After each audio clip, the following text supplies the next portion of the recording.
XM202.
Of the morning, while the city sleeps, an uncommon band of heroes unites to fight the forces of evil. The Opie Anthony Show. Oh, my sweet Jesus. With Op. I want to be known as notorious. No. Ack. Everyone is always in my way. Oh, you really are deluded. And B-Cup. Kind of fat-breasted and awful. And surrounded by dullards. Ben looks like poorly spliced film. Oh, it's hilarious. Whenever Steve yawns, it looks like the back of the Batmobile when it accelerates. Pocketosis. Eric, you're not going to cry. Shut up. And armed with superhuman powers. He pulls his pants down and just starts leaking into someone's garbage can. That's rule one. How about if he gives you the old chin tap with his helmet? That's all right with me. They are living among us. Average citizens, average heroes, quietly and anonymously continuing to make the world a better place. Controversial talkers Opie and Anthony. We are just dicks. You better just sit back and watch. Yeah. Wait, what? The Opie and Anthony Show. Oh. But enough of this palaver. Let's get the show on the road.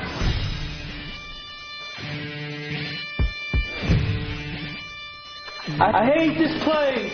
Nothing works here. The medications don't work. I've been here for 7 years. Nothing works here. I hate this place. Nothing works here. The medications don't work. I hate this place. Nothing works here. The medications don't work.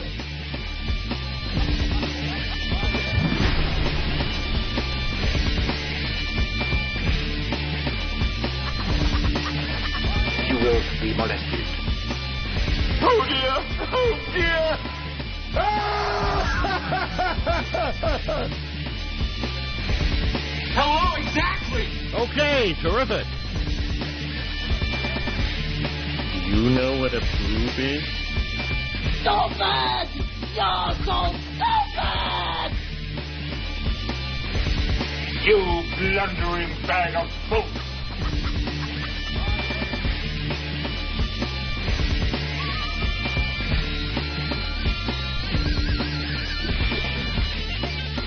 But enough of this palaver. I love that one.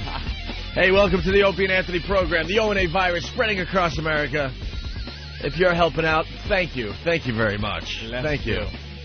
Got to start off really fast with some just house cleaning, Anthony. Reading lots and lots of email from the faithful listeners. Thank you for writing us and suggesting things. People are kind of bitching because we're not writing them back. We just can't write everyone back anymore. We just can't. Sorry, Jesus. It's impossible. But know this. Yeah. We read every single one of your emails. Everything gets read. It's just usually it's not important enough to answer. Wow. Is that what you're trying to say? Is that we read it, but most of it is just drivel that doesn't even deserve a response? I took the polite approach, but okay. That's pretty much it, though.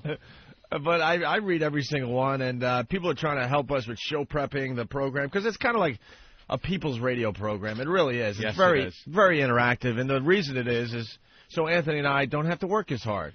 Well, that is the bottom line. That's where that's our top priority, not working hard.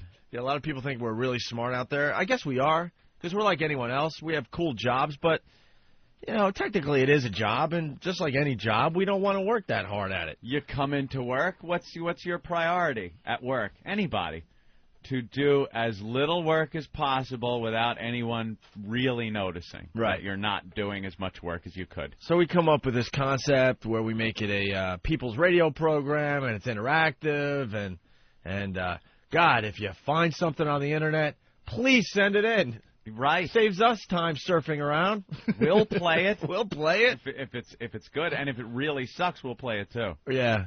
Who was it? Was that Dave Douglas, our old program director in Boston, that pulled us into a meeting once and told us not to refer to our jobs as going to work or working? Yes. Because the listeners don't see it that way. Yes. They see it as, you know, you're privileged to be sitting there and doing a radio show serving the public interest. And it's not a job, so don't call it that. More psycho babble from program directors. Dave Dickless. We stopped listening to program directors, seriously, how many years ago? With Dave Dickless, pretty much. We listened to him a little bit because we just started working together, so we're like, we're open to some suggestions. At the beginning, yeah. And then that had to end. I think we stopped listening to Bosses in '96. Yeah, right around 96, we gave up and just said, screw this, let's do what we believe is good. And guess what? As soon as we stopped listening to the Bosses, our show went through the roof. The meteoric rise. Or is it the mediocre rise? It's the mediocre rise. So, with that said, though, if you do have something really cool for the show, I mean, I like listening to the clips, but make sure you send them to Steve.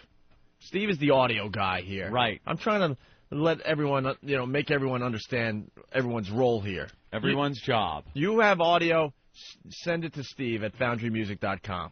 Now, that's not the only reason, because they've been sending it to you, right? Yeah. And you can't send it to Steve. No. So we lose the audio. Any fun things you've sent to Opie, gone. Yeah, because as soon as I hit forward and forward it to Steve, for some reason, it forwards the text, but it doesn't forward the file.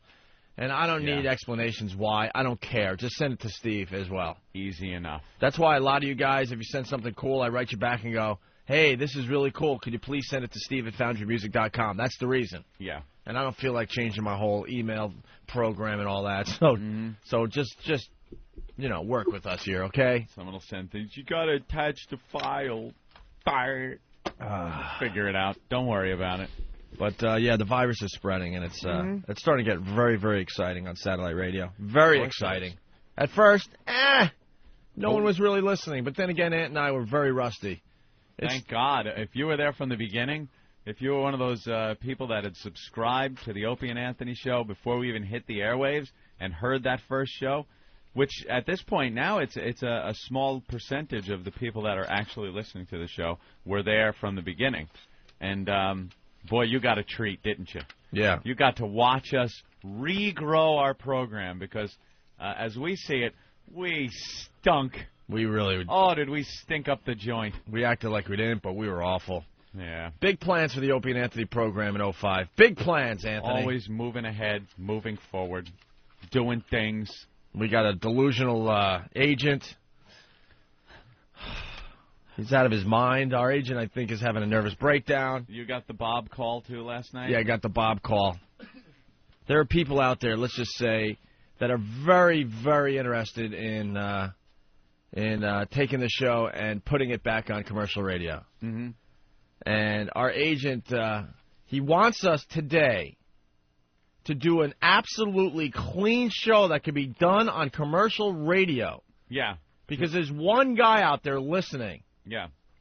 So Bob's logic is do one clean radio show. So this guy could go, oh, look, see? Yeah. That could have been on my radio station. Mm-hmm.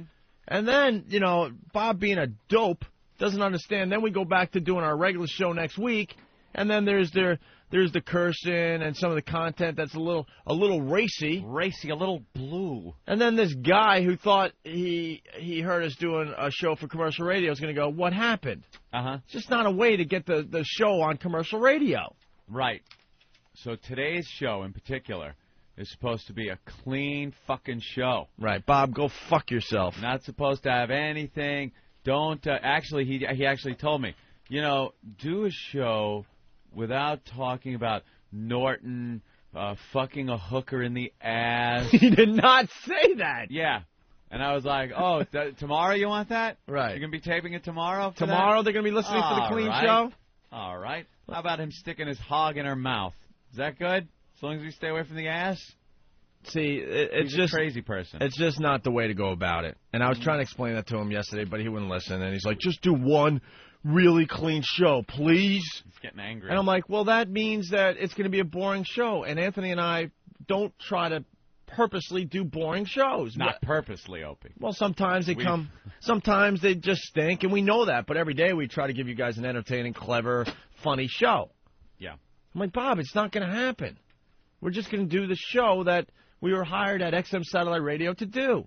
And if you're smart enough, and if there's station owners out there that are smart enough to figure out how to take what we do and throw it on commercial radio, great. Then we'll go back to commercial radio. But we're not going to stop doing what we do here in order to make it fit and be boring and have to adhere to all the regulations. And it's not why we came here. Logically, here it goes, okay? We don't really break that much. Uh-huh. This makes sense to the commercial radio station owners out there. Mm-hmm. So we're doing a lot more radio every day. We're probably doing the equivalent of a 5-hour talk show for commercial radio. Right. So right there's a whole hour. An hour buffer. An hour buffer of material you could just take out and still fill 4 hours on commercial radio, okay? And believe me, you could take out the stuff that can't go on terrestrial radio, and it's not going to amount to an hour. Here's the other thing. Just throw us an afternoon drive. We were the kings, who of afternoon radio. Yeah. So you take this show, and then I told Bob, you got 5 hours when we get off the air to make it clean and nice for commercial radio. Yep. For these people that really want the show. All right? There's no secret. Philly wants us bad. There's a few places in Philly that want us bad. If you just throw this on, an afternoon drive cleaned up a little bit, you're going to kill in the ratings. Absolutely. But we're not going to compromise what we do. We were hired by XM Satellite Radio to do this edgy show, and we're going to continue doing it. Bob wants us to do a clean show so that the next day the guy can go, hey, what happened? Exactly. We got a clean show. We put him on the air, and now we can't use him. And people are just too goddamn lazy. They hear the show and go, oh, did you hear what they were talking about? It's dirty.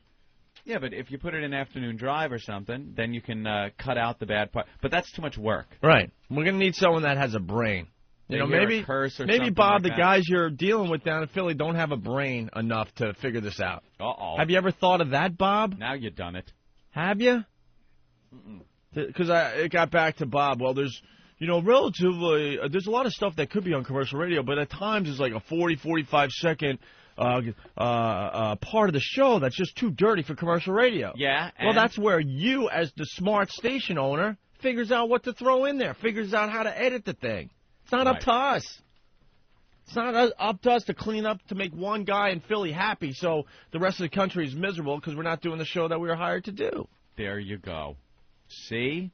And I was on the phone with Bob for a half hour, 40 minutes. He just doesn't get it. I was on the phone, too, with Bob for a while, but in the background he was hearing ching, ching, ching.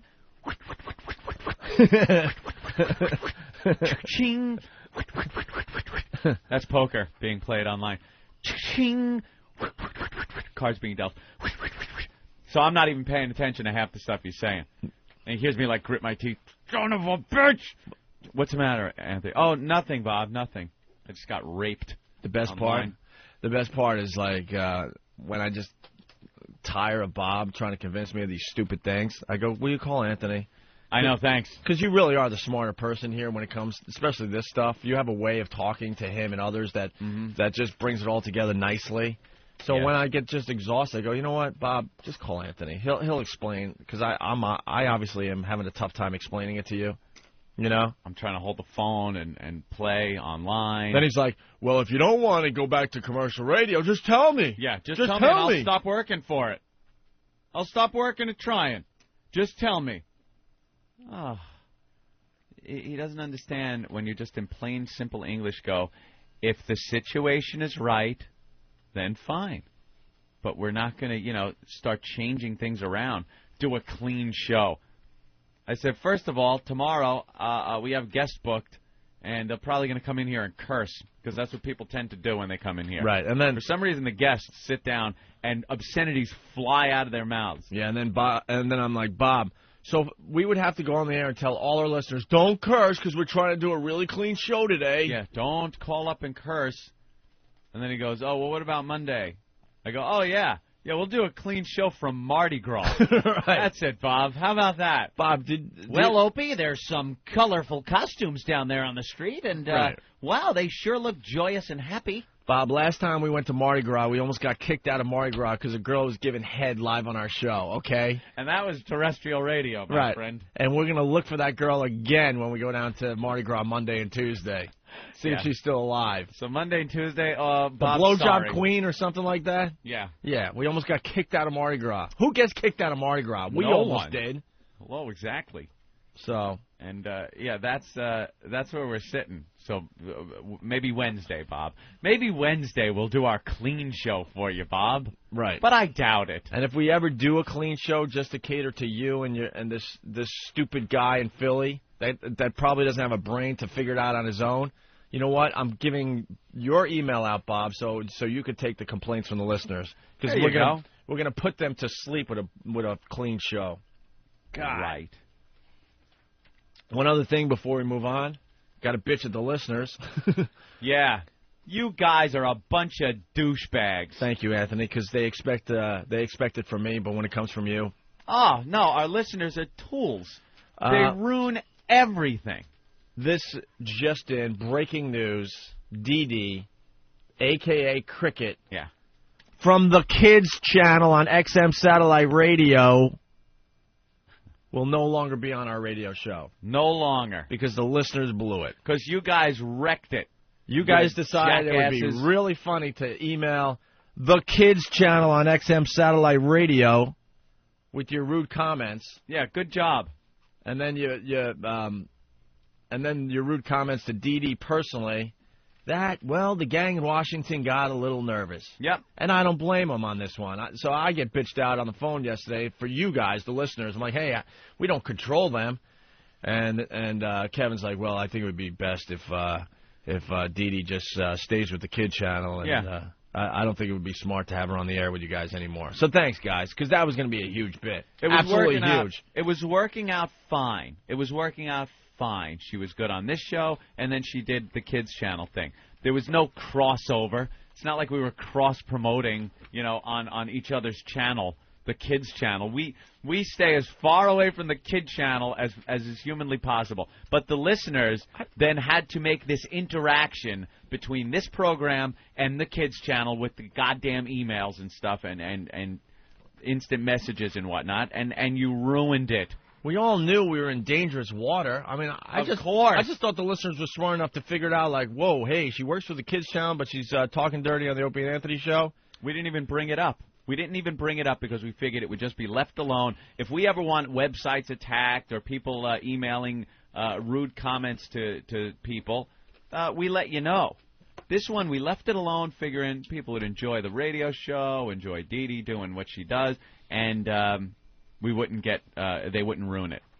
But you goddamn jackasses.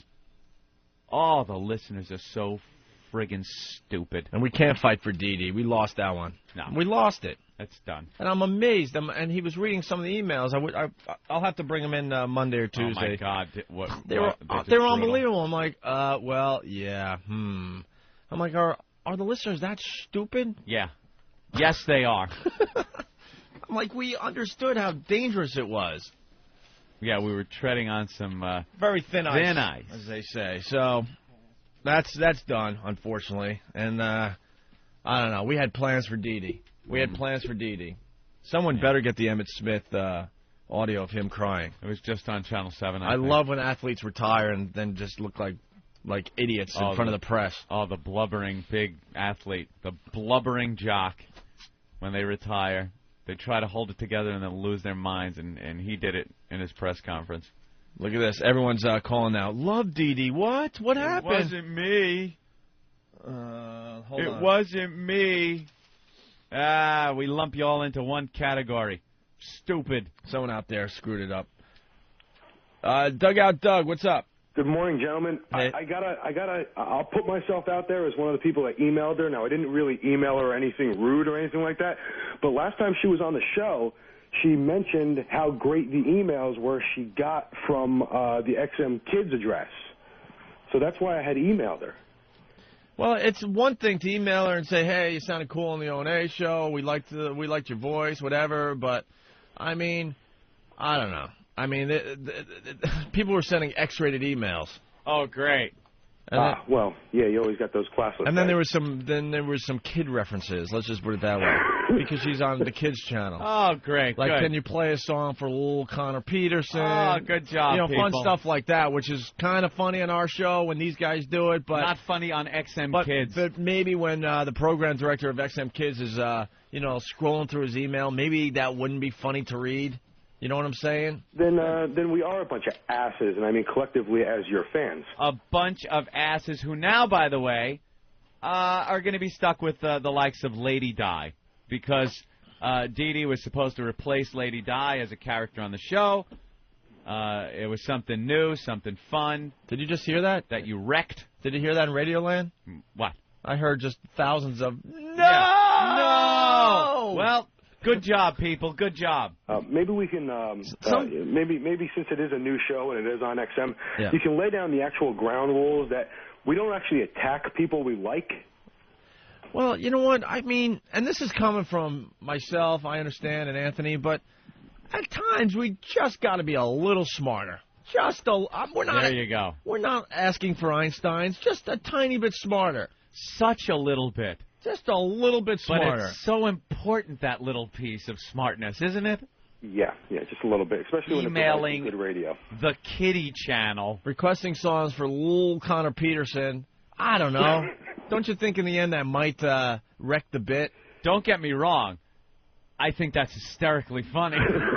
But we were But you can't do some things are hysterical and you just can't do them. Well, all right. Were they insulting? Were they insulting DeeDee also? Oh yeah. Yeah, good job. Yeah. She comes on the show, has fun. She's really cool, and just insult her. So good job, people. All right, Dugout. Thanks. Blame it on Whackbag. Whackbag.com. Yes. Let's go to Joe in L.A. It looks like Joe. What's up? Hey guys. Good morning. Morning. Hey, isn't there anything we can do? She was absolutely the best bit on the show since you guys came back on in October. I mean, she was absolutely the best. Joe, know what we call it in the business? Radio gold. Right. It doesn't happen often, but Radio Gold. Yeah. Like, just to give you an example, someone like Club Soda Kenny, he's Radio Copper. But DeeDee, a.k.a. Cricket, Radio Gold. Copper actually has some value, so I don't agree with that. Yeah. Well, I think it's more like radio... I can't even think of a completely worthless metal. Tin? Tin? Radio Fool's Gold? Radio... You think it's something, but it turns out to be worthless. Yeah. Makes your arm green. It makes you, turns your fingers green. It looks so promising at first glance. Yeah. And then when you really look into it a little deeper, you realize it's completely worthless. And my skin's turning green, and is this contagious? You guys need to do something. I mean, we got some select idiots that went and screwed it all up for us. And, nothing can be done. Oh, geez, hire her. Bring her on the show. Do something. Well, we're going to just let it, Washington won this one, and I can't blame them, and we just got to let it sit for a while, and we'll see what happens, okay? And do you know what an awkward position it is to be in when Washington hits us with something and they're right and we can't even defend it? You know how much that annoys us? Yeah. We love when Washington comes up with something and we can snap back at them. We love when they screw up and we could, Oh, it's great. Matter of fact, we got one of those screw-ups coming up in a few minutes. Ooh, do we have a doozy. All right. All right, guys, punching out. All right, thank you. Yeah. Instead of that fun voice saying fun things on the air, we'll get, how are ya? Exactly. Again. Good job. Carlos from Jersey. One more call about this. Carlos? Carlos. Yo, I got to call you guys out. Yeah. Last week, when DeeDee was on the air with you guys in Washington, didn't you ask her if she took any phone calls on the show? Yeah, but that doesn't mean, No. being inappropriate. Inappropriate, my ass. You know what you were talking about. You know what you were hinting at. No, dude. What? I swear to God, we weren't trying to wreck this bit. I'm telling you. If you wanted to email her and say, wow, it was really cool, she could have gotten thousands of emails that said, wow, that you were cool, it was fun listening to you on the show. That's fine. They're not going to complain about that. Yeah, but you asked her, does she take phone calls? That's what she wants the whole conversation, maybe in the afternoons, or she starts doing the show in the afternoons. But we didn't and say... You were kind of hinting at, hey, guys, give the show a call. No. There's shout out to Connor Peterson. Carlos, no, we didn't say that. There's a code word when we go down that road, and basically we would have said something like, well, only serious emails or serious phone calls. Right. And we didn't say that. It was just like, it was a new friend. Like, hey, you take calls? Great. All right, Anthony. Well, we lost DeeDee, a.k.a. Cricket. Maybe we should play a song as we go to break. Good job. What were some of her favorites? Poop Goes the Weasel? Poop Goes the... it seems like just yesterday. Was that the one she really liked? She was on our show talking about Poop Goes the Weasel. Yeah, that was the one with the... Where you hear the straining sound and then the poop. You want to play the Hulk music and then maybe...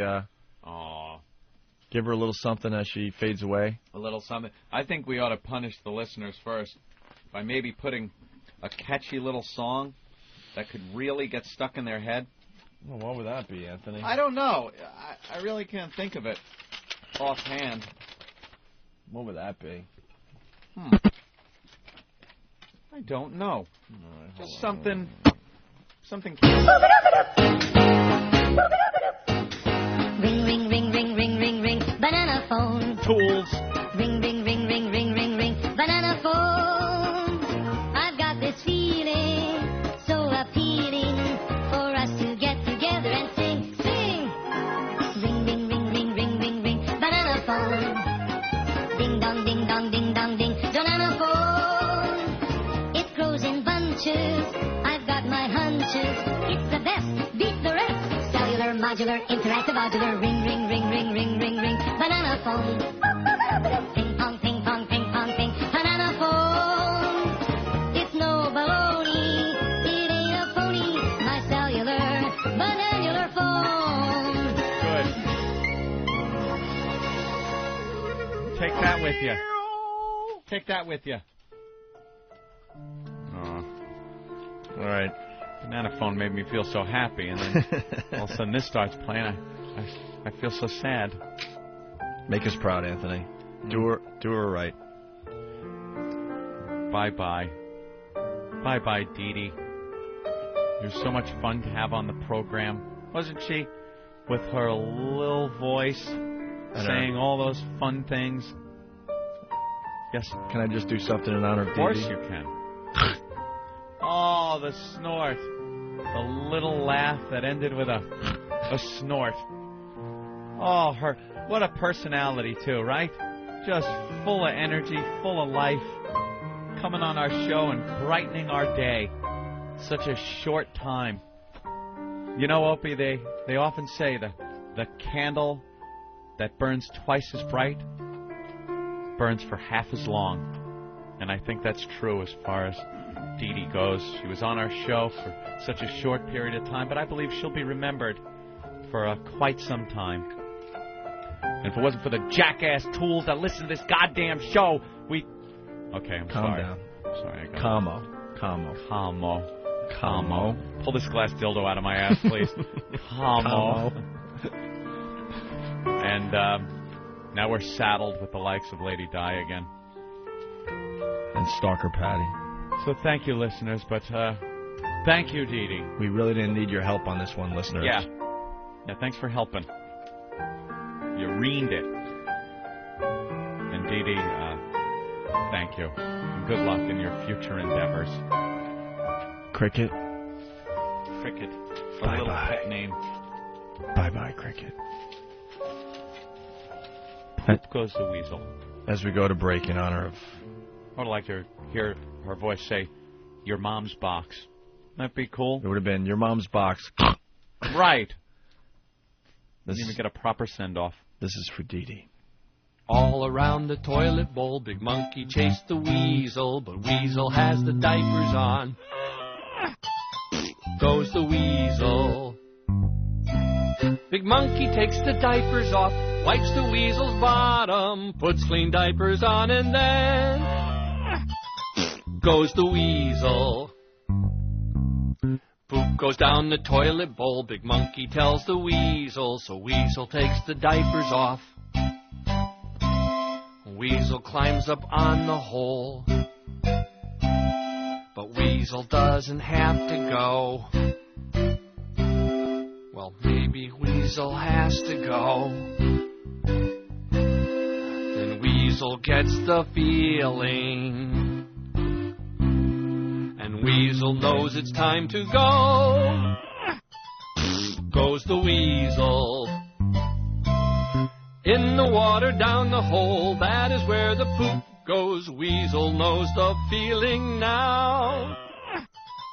Goes the Weasel, flush the toilet down the bowl. Goes the Weasel. Live from Mardi Gras. Norton and Friends. That's hilarious. Opie and Anthony. Live from the Crazy Horse Cabaret. Monday and Tuesday, February 7th and 8th. Anthony and Opie. From 2 p.m. to 5 p.m. Live from the Crazy Horse Cabaret at 226 Bourbon Street in New Orleans, Louisiana. ONA. And Jimmy Norton as Norton. Call 504-525-5801 for more information. Or go to opieandanthony.com. Opie and Anthony Show. XM 202. Just a kiss on the lips, and I was on my knees. I waited, give me a good hot bitch. She was shaking her hips, so that was all that I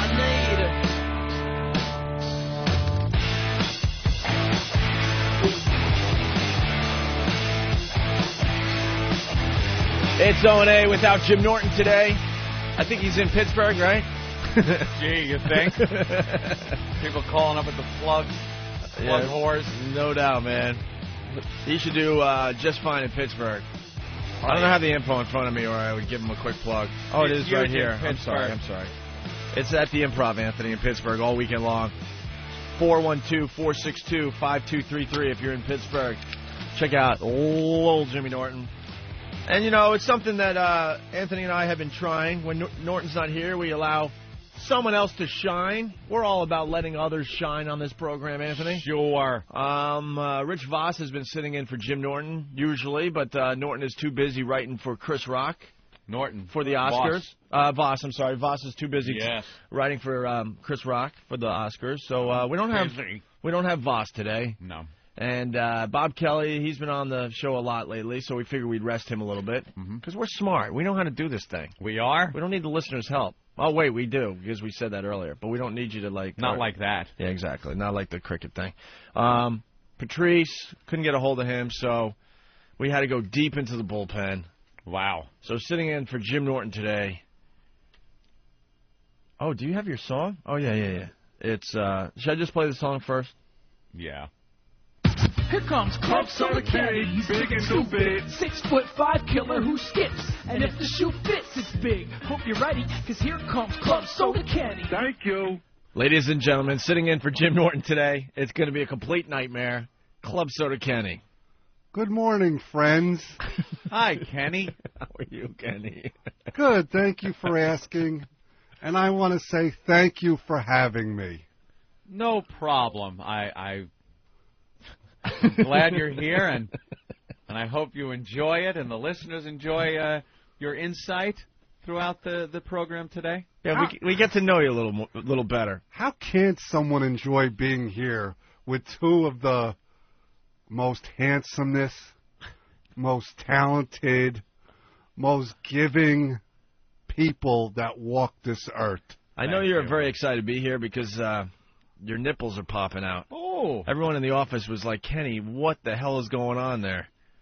Well, you know, I wanted to impress you. Is it that cold in the office? That'll do it. No, it's just so, you know, I'm very manly and I happen to have big pectoral muscles. That's what it is. And they're just poking through his shirt. Yeah, but it's all about the nipple. I mean, you know, guys have big chests, but they don't have big nipples that look like girl nipples popping out in front of other men. Looks like the Farrah Fawcett poster from the 70s. Wow. Without the blonde wig and the body. Those are popping. Well, I wanted to give you a special treat. Would you tweak them before you came in? No, it's natural. Yeah? Maybe the cold a little bit? He picked me up today, Anthony. He did? Yeah, and he's waiting outside my place with an umbrella. Oh, I know. I got the umbrella thing, too, because after he dropped you off, I guess, he parked his vehicle in the garage right after I did. And I was all bundled up, ready for my usual walk.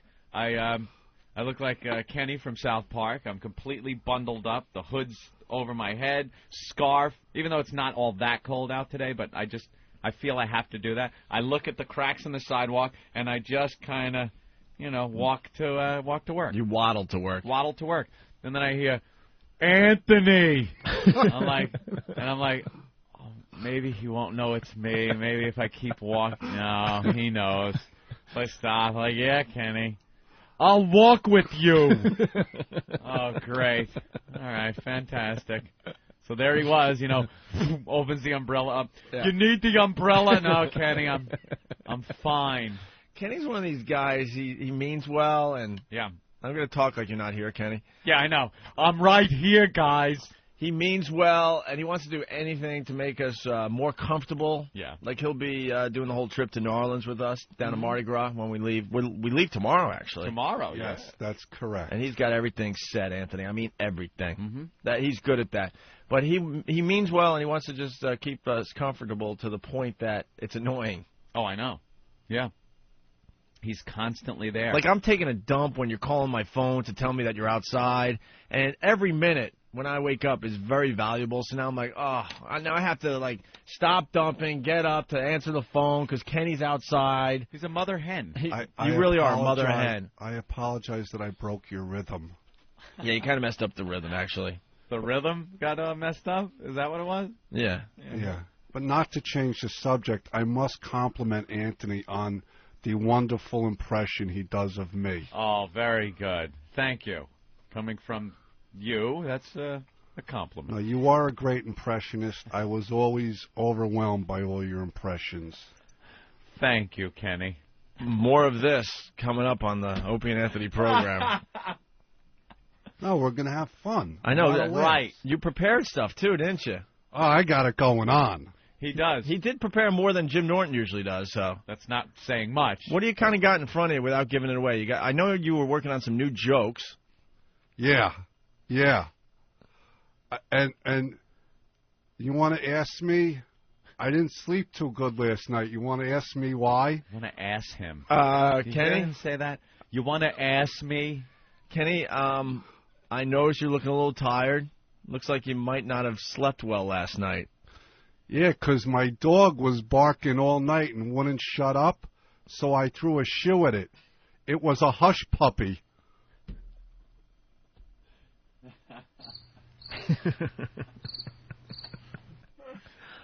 That's the joke you were excited to tell on the show today? No, I'll give you Because you've been emailing everyone all week. I got new jokes for the show. Right. Is that one of the ones you just wrote? I'll give you like a joke an hour. Oh. All right, that's something to look forward to. It's almost like a radio tease. That's fair enough. How about a joke every half hour? That's asking a little too much from me. Really? Yeah, I mean, I've tried, but, you know. How about when you're you feeling... know I'm big and stupid. How about when you're feeling the next joke coming on, you just do it, okay? Whether it's now or maybe 20 minutes from now or an hour later. Yeah, you're right. You got to feel it. All right, what else did you prepare? Well, you know, I heard you talking about, like, getting a newsman and stuff. Yeah. So, like, I got some news.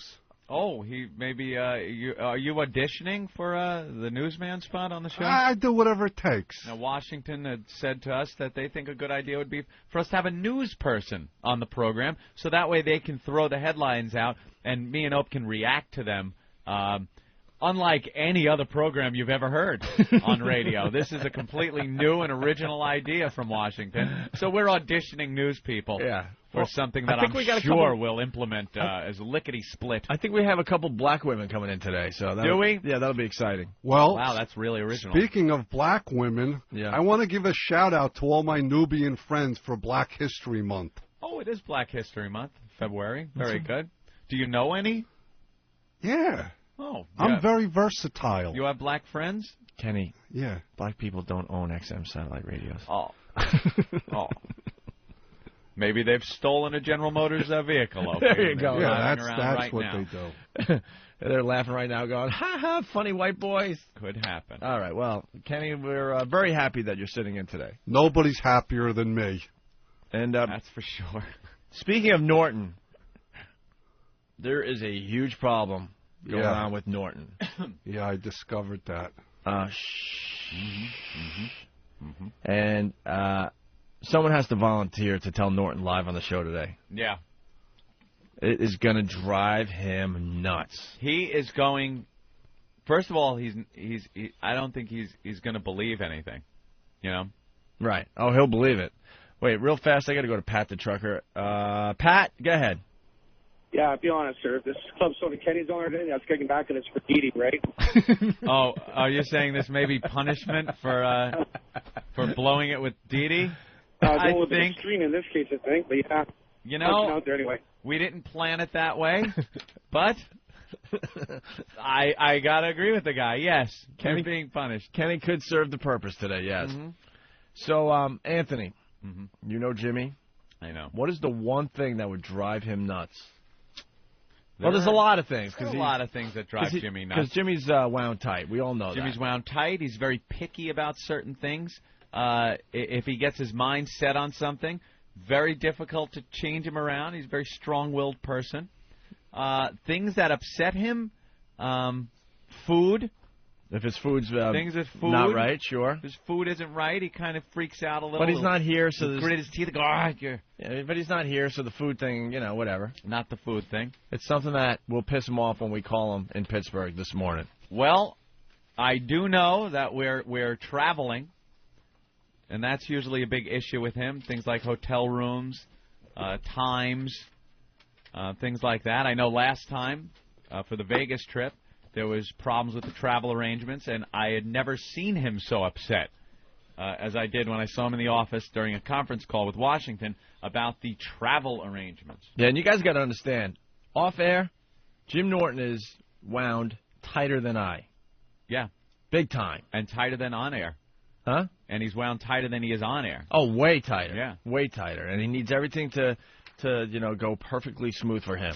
Everything must be Anthony, perfectly. You pretty much nailed it. There's a problem with Jim Norton's travel plans to Mardi Gras. And when he finds out, I feel really sorry for the people in Washington that have to field his call today. Oh, boy. Because now this is all stuff that we knew weeks in advance, everything was set, everything was done. The rest of the show has their travel arrangements. But for some reason, Lil Jimmy was overlooked. Is that what I'm led to believe? Well, Club Soda Kenny, believe it or not, discovered this. It was his pickup. See, there's a whole thing going on with Washington and Club Soda Kenny. You know, let's just be frank. They don't like him. They don't like him in Washington. And the deal with Club Soda Kenny is that he pretty much works for us. Yes, you are. And he takes care of us. He looks out for... What? Well, you just make us your number one priority. I misunderstood. Yes, you are. He makes us his priority. So we know when Club Soda Kenny does something for us, it's going to be taken care of. We don't even question it. But with Washington, they're understaffed, basically. So there's people down there that are doing way too much and way too many jobs. And unfortunately, when you have that situation, things fall through the cracks.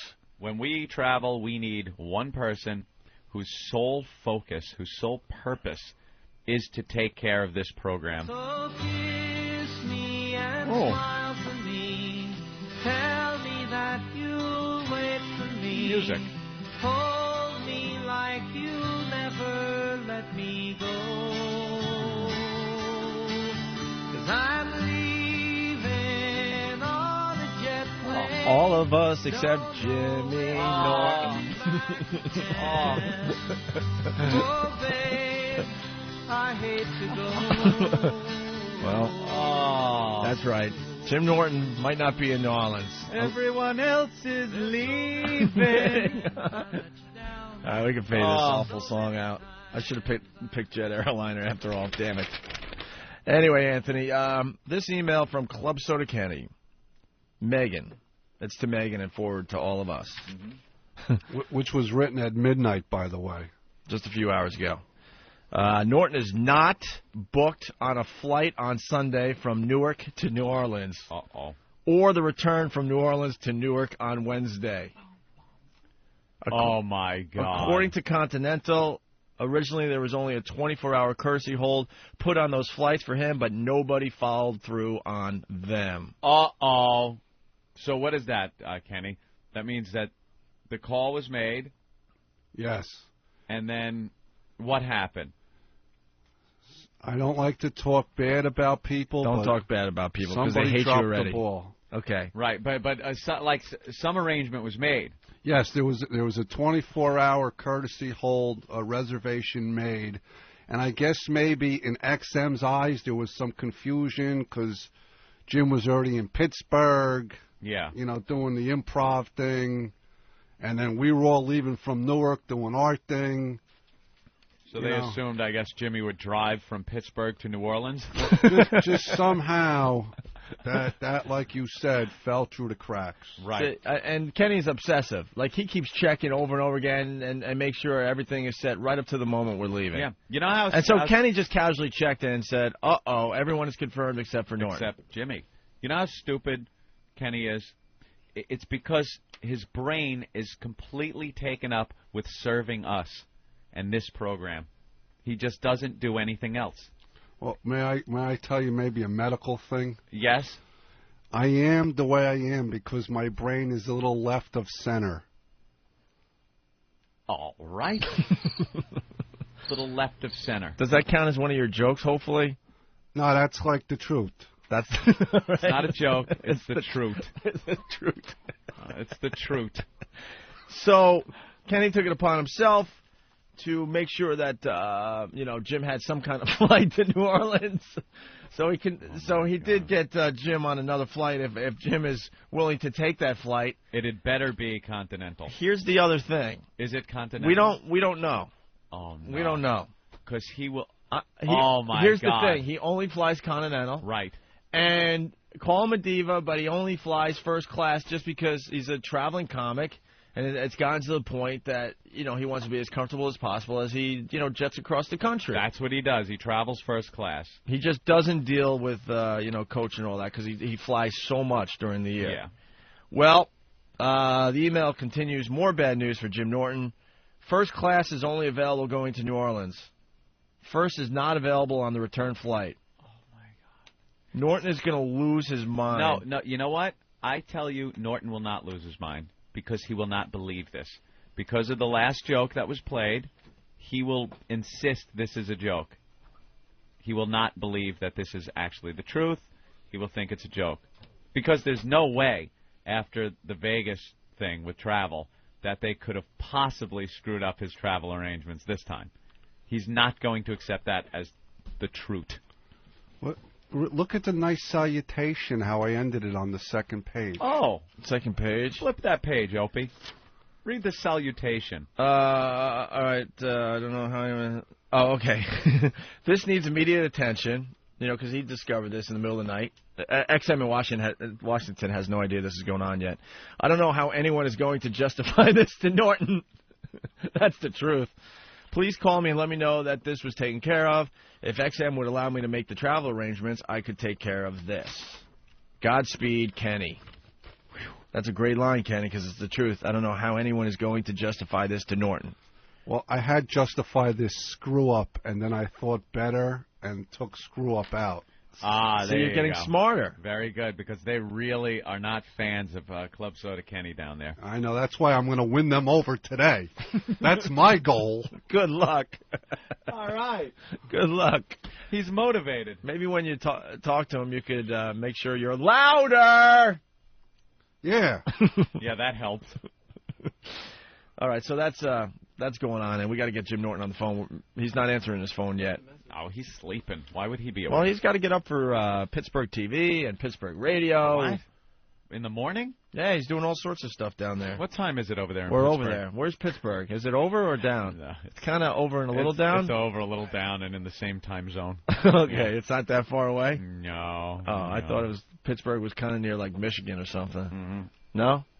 No. No, it's relatively close. Kenny dumbs down everybody when he comes in here. Yes. That's the truth. You notice I didn't chime in because I don't know the anatomy. He doesn't know the anatomy of the United States, right? And it'll lay out all the cities. Yeah. Yeah. Just point me to the right direction. The anatomy. Oh, my God. It's going to be a whole day of this. Oh, I never thought I'd say, please bring in Voss. All right. Well, that's what's going on. Okay? Oh, he is going to lose it. Who's telling him? We drawing straws? I don't know. Because I usually take pleasure in stuff like this. No, but I don't know today. I don't know. Not this, because it's real. Yeah. And Jimmy is not one that takes this stuff well. Well, we'll have to figure that out. All right? All right. Maybe we'll have Eric do it. I'll take one for the team. Yeah? Yeah, but he expects it from you.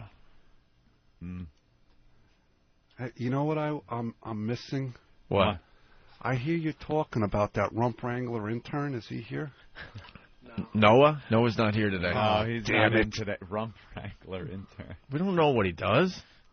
Yeah, we have but I was excited to meet him and shake his limp hand. Is that why your nips are popping out like that? All excited? Yeah, that's why I wore this tight shirt. Kenny was abusing the interns in the office earlier, too. They'd come up, and he's like, "Hi, I'm Kenny." And he'd grab their hand and start shaking it, and I guess squeezing pretty hard. Well, shaking it as fast and hard as he could. And one of the poor... He's a strong guy, man. One of the poor kids goes, I don't think my arm can handle this, sir. Yeah. Gotta be cordial. Is that what he said? Yeah. I don't think my arm can handle this, sir. He didn't know what else to say. His little arm was flapping ready to snap in half. So awkward, and it looks so stupid, and he doesn't stop doing it. Yeah. And he's looking him right in the eyes, just shaking their hand up and down. No, they're in pain, poor little guys. Too funny. Well, Jim Norton's not here today, and we got to talk to him about the flight thing. As we go to break, we'll play something off his Eat a Bullet CD, Anthony, okay? Yes. And we'll get into the news and stuff. A lot of interesting things happening today. One of our heroes died, man. I don't know. Very famous actor. I guess we shouldn't call him a hero, but... He's one of mine. He's been in a couple of my favorite movies. He's had some lines that I've repeated throughout my life. And I think he was a very funny actor to watch, even though I don't think he meant to be. Right. Well, we'll talk about him next and the Super Bowl and all sorts of things, so stay there.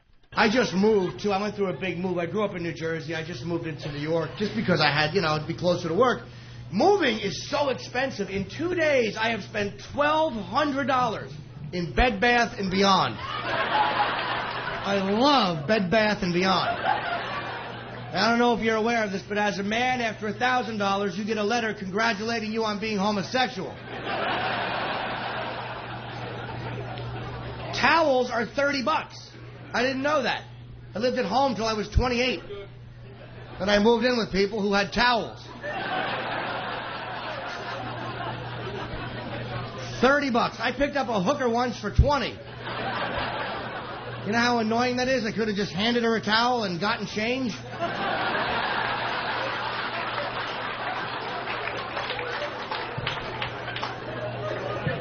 And then killed her and took the towel back.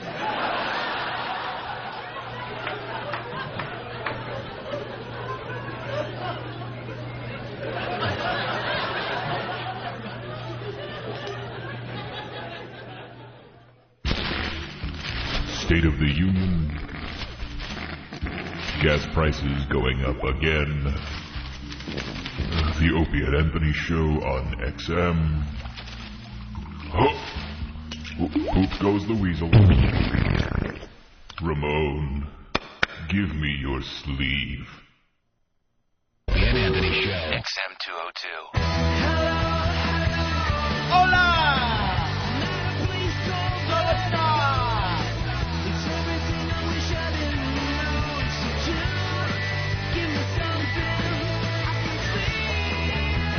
A lot of requests coming in, Anthony. Yeah. Fat Mule from Virginia wants to hear Kenny sing. Ben from Jersey, left of center, close to gone. And Pat from Moonachie. He just wants little Jimmy to know there's flights available out of Teterboro. That's where the plane crashed, and I know about crashes. And I thought it was funny. We're going to move on to the news, and we will here. We got to start doing some kind of radio show. Our last one before we go to hit the road again. Yes, we'll be at Mardi Gras Monday and Tuesday from the Crazy Horse on Bourbon Street. Crazy. Is this it, Steve? Yeah. Oh, that's the latest one? Okay. Just heard that one. Yeah, I mean, I was not really paying attention. Anthony's laughing his ass off, and he's like, dude, there's a new Ramon sweeper. Ramon. We were talking about this yesterday. Steve's imaginary friend. Steve, is your imaginary friend here right now as you enter the studio? No, Ramon is not in the room. He's not my imaginary friend. It's just a character in a sweeper. But he is a character that I created. You made him up. I made him up. So, yeah, he's not... I should change the emphasis. He's not my imaginary friend. He is my character. So. Your imaginary character. My imaginary character. And from me listening to these, his job description is getting really rank. It is, but I'm brainstorming, trying to think of menial tasks that Ramon can do. A menial task and, doing what Ramon has to do. Two different things. Yeah, we're going to start from the beginning again, because this is the third installment of the Ramon Sweepers. Ooh, it's like a series, like the old coffee commercials. I'm getting obsessed with the whole Ramon storyline. I love the Ramon storyline. Ramon is a very put-upon fella. Yes, you feel for him. Now, I hate to... We don't do this often these days on this program. What's that? Oh, your phone. But there's a lot of new listeners that just got their radios turned on. So, really fast, Ramon works is a manservant or houseboy for the deep voice guy that voices some of the Opie and Anthony Show promos. Very wealthy, lives in a palatial house. Yes. The houseboy does? No. Well, the houseboy lives there because he lives in a servant's quarters, I would guess. Yeah. Steve, if I'm out of line on any of this, if I'm speculating, I'm sure you have it all spelt out. Modest servants' quarters. Very modest servants' quarters. Correct. And, up very early to take care of the master's needs. Exactly. And the master is the guy with the really deep voice. Yeah, he's got a but that's you. Right. Well, I'm the guy voicing the promo, but I'm not, in this instance, I'm not... Wow, it's hard to dig myself out. You're not that guy, but you're not that guy voicing it. Believe I would love... I'm sorry, Kenny. Yes, Kenny? Ramon is a Freudian thing with Steve. You think so? Yeah, that's my take. Is that coming out of the part of your mind that's left of center? Wherever it comes from, that's where it's been. Yeah. Put very nicely. Thanks, Kenny. So it's a character you play when you're doing sweepers for the Opie and Anthony program. Thank you. And I take it not only is he very wealthy, but he's a bit eccentric. Yeah, very eccentric. So the houseboy's there, so if this guy has some need at 3:30 in the morning, the houseboy's not going to be sleeping. He need only clap or ring a bell. Oh, and he's got a little bell? He's got a little bell, and Ramon is at his beck and call. Wow. All right, well, some gig. Yeah. It all started with this. We have track 2. Yeah, let's go 2. All right, it all started with this Ramon promo, Anthony. Welcome to the Opie and Anthony. Ooh, it's in my shoes. Ramon, clean this up. Right. So Ramon would have to scurry over now and clean up the mess that and he why made. did the big voice announcer have liquid diarrhea in the middle of doing a Opie and Anthony promo? You know, it's entirely possible that he had a chili dog, a chili dog, a glass of warm milk, and the two just did not sit well when he's sitting at his console recording copy, and you just can't excuse yourself in the middle of a recording session. So a little incontinent. So liquid shit. That's for Bob. Liquid shit was pouring out of his pants leg. Yeah, well, to his shoes. Well, his pajama leg, let's say. Right, because he's probably never really dressed. Oh, that's right. Because you explained he's so in need that the guy doesn't even have to go to the studios anymore. He has a home studio, and he just gets out of bed in his pajamas, and the checks just roll in. And the checks just roll in. So there's really no need for traditional pants. You can walk around in a smoking jacket and pajama bottoms. But if I remember now, another installment. He does leave the house to go on a little drive in the country. He does, but there isn't necessarily a need to get dressed up in full regalia. So you think he's still in his pajama bottoms as he's driving into the country with Could Ramon? be. He might want to put on some hard shoes. It's hard to hit the pedals. And why was he driving in the country? Where was he going, and why was Ramon with him? He likes to get out every once in a while because...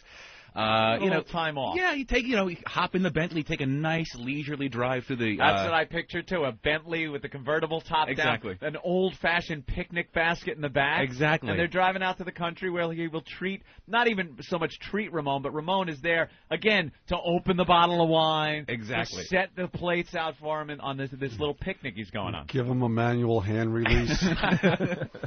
Well, Ramon. It's an option, but it's not necessarily, it hasn't been divulged yet if Ramon will help him in this capacity. I've seen no kind of homosexual contact between these two. No, he is eccentric because he can afford to be. Wealth can afford you that luxury. All right. So he's just going for a drive in the country. I see him more as asexual. To get away from the stress of voicing promos for the Opie and Anthony Right, program. Exactly. So this is the second installment. I just love a drive in the country, laughing with Opie and Anthony. That plane is flying awfully low, don't you think, Ramon?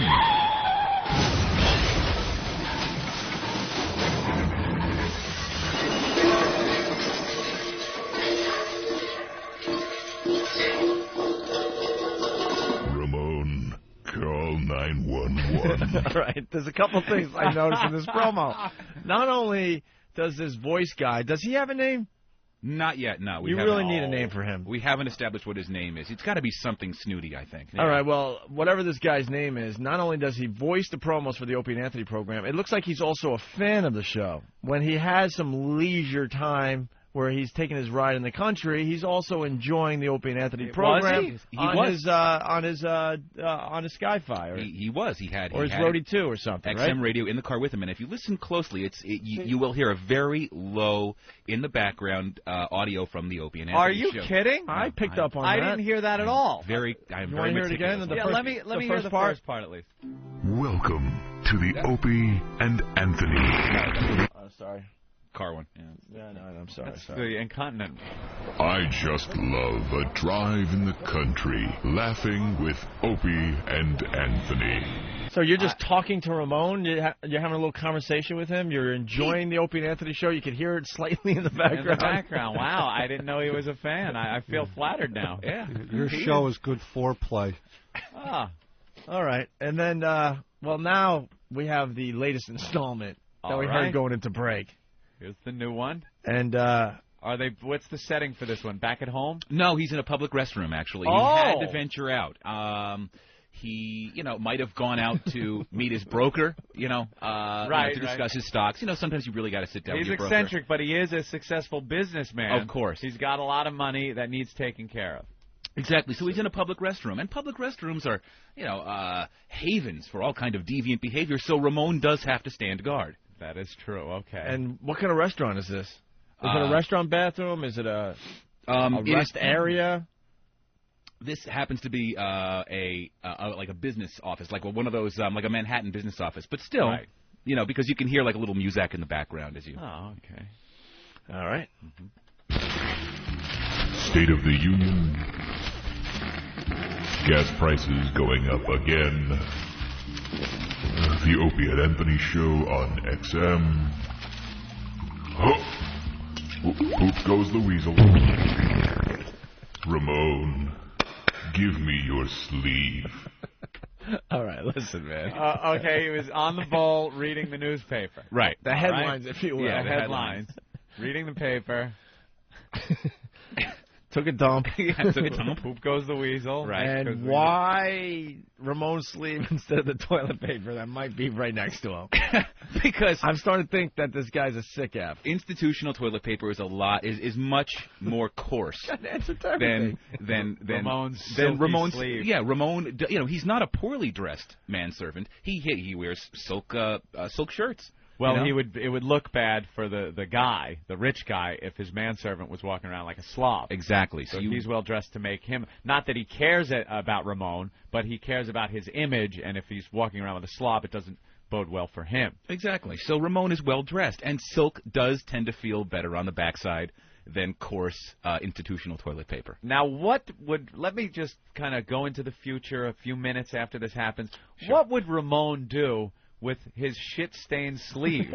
Does he go to the sink and wash it? He does. He would try. If it was too stained to recover the actual garment, he would throw away the garment. And Ramon does carry a garment bag with him at times, filled with extra shirts. For the man, right? For the man, but he's also got a few in there for himself in a little compact pocket, just in case things like this happen. Or if perhaps he gets a call and has to find a hotel room and stay overnight. Right, you've got to have spur of the moment. Ramon will also have a change of clothing. Exactly, like very good. Proverbial packed suitcase. Very good. You lunatic. You're a mad person. That is creativity, man. I didn't even have that one planned. Why don't you just make it a short sleeve shirt then?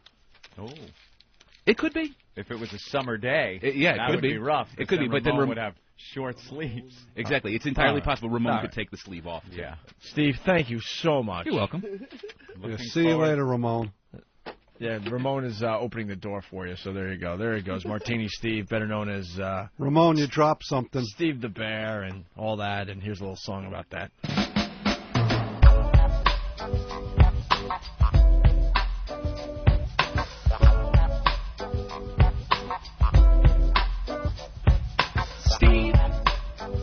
Steve the Bear. Steve the Bear. Sweet Steve the Bear. Sweet face, so cozy. We go back to his place and in his cave he shows me his flame hat. I wonder how he can wear that. Wonder how many cubs got caught in his bear trap. His flaming clothes are exotic, homoerotic, and like Steve, it should have never came out the closet. But if you wear it, the sideburns gotta be in good shape. Can't be a cozy bear if your hair don't look great. Steve the Bear. Sweet Steve the Bear. Sweet Steve the Bear. Sweet Steve the Bear. Sweet.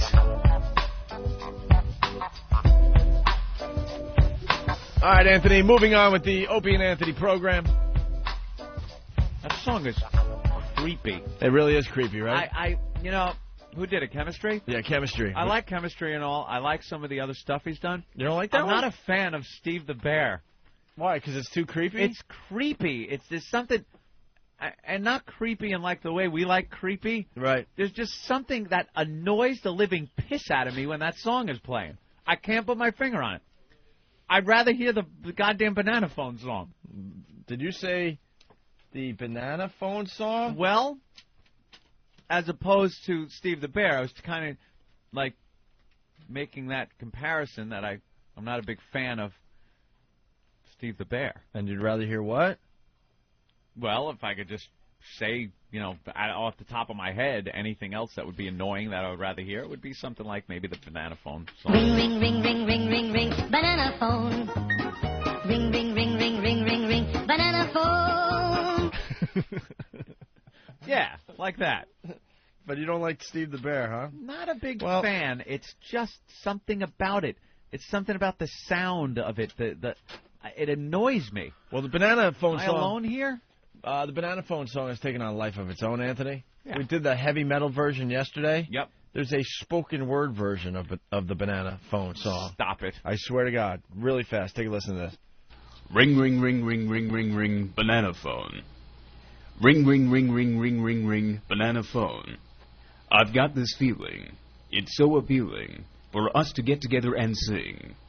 Ring, ring, ring, ring, ring, ring, ring, banana phone. Ramon. Ding dong, ding dong, ding dong, ding, banana phone. Get the banana It grows phone. in bunches. I've got my hunches. It's the best, beats the rest. Cellular, modular, interactive, modular. Ring, ring, ring, ring, ring, ring, ring, banana phone. Ping pong, ping pong, ping pong, ping, banana phone.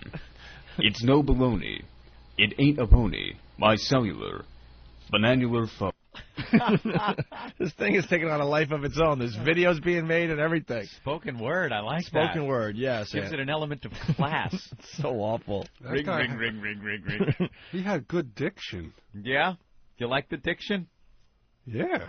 Nice, big, fat diction? I'll say. All right, Kenny's filling in for Norton. We got Norton up. He's going to call the show within the hour. Where's Ben? Ben's in the office. Okay, well, Ben will run in here when he hears it on the radio because we're on a slight delay. But Ben talked to Norton, and Norton's like, are you guys going to make me depressed today? Could be. Because I guess Ben said, look, the guys really, really need to talk to you. Here comes Ben now, the herky-jerky man. Here he is. It's Ben. Hurricane Ben. Yeah. It's Ben. What are you laughing at? Oh, I'm just looking at Kenny prepare for the news over there. Yeah, we're going to do the news with Kenny in a minute here. But what's going on? Jerky Ben. Jim's like, what's the problem? Why are you calling me? I'm like, well, Jim, we got to tell you something there. He's like, it's not anything that's going to depress me. He's got his little, he's like, what? But I think Anthony's right. I think he's just going to think it's a joke, which is going to make it even better. All right. Because he's like, what's going on? Are they going to try and pull a gag on me? No, we'll make him believe. All right. No, he knows the difference. He'll believe us. 1 hour. At first he won't, and then trust me, he'll believe us. Yeah. And the reaction's going to be just wonderful. He's going to call us in an hour. All right, good. So. All right. Hot stewardess from that plane that crashed in New Jersey. Yeah, she was on the talk shows now. She was in the paper this morning, looking real hot. Wow. That's just an amazing story, man. Yeah, no one dead. No one dead. All right. Anthony? Yes. Are we ready with the news with Club Soda Kenny?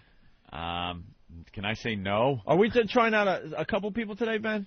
Yeah, we have a couple listeners coming in. All right, a couple listeners are going to do the news as well, but I guess we'll give Club Soda Kenny a shot here, Anthony. Fantastic. He was writing the news all morning long, preparing, and without further ado... Do we have some kind of news music or something? Or, like, I know we got the teletype. The teletype's good enough? Yeah. Well, we probably could spice it up with something a little better than that. Yeah. I would think like a, one of those news type. Some kind of, or some kind of stupid song.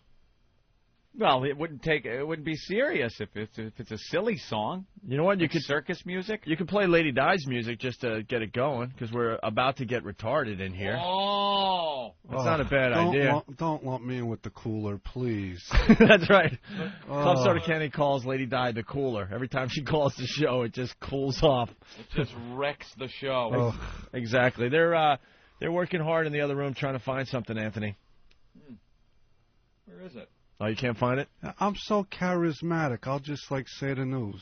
They've lost my templates so many times right now that a lot of stuff I don't know where it is anymore. I think they're under the impression they're writing them in the same spots on the new templates they give me, but I can't find any.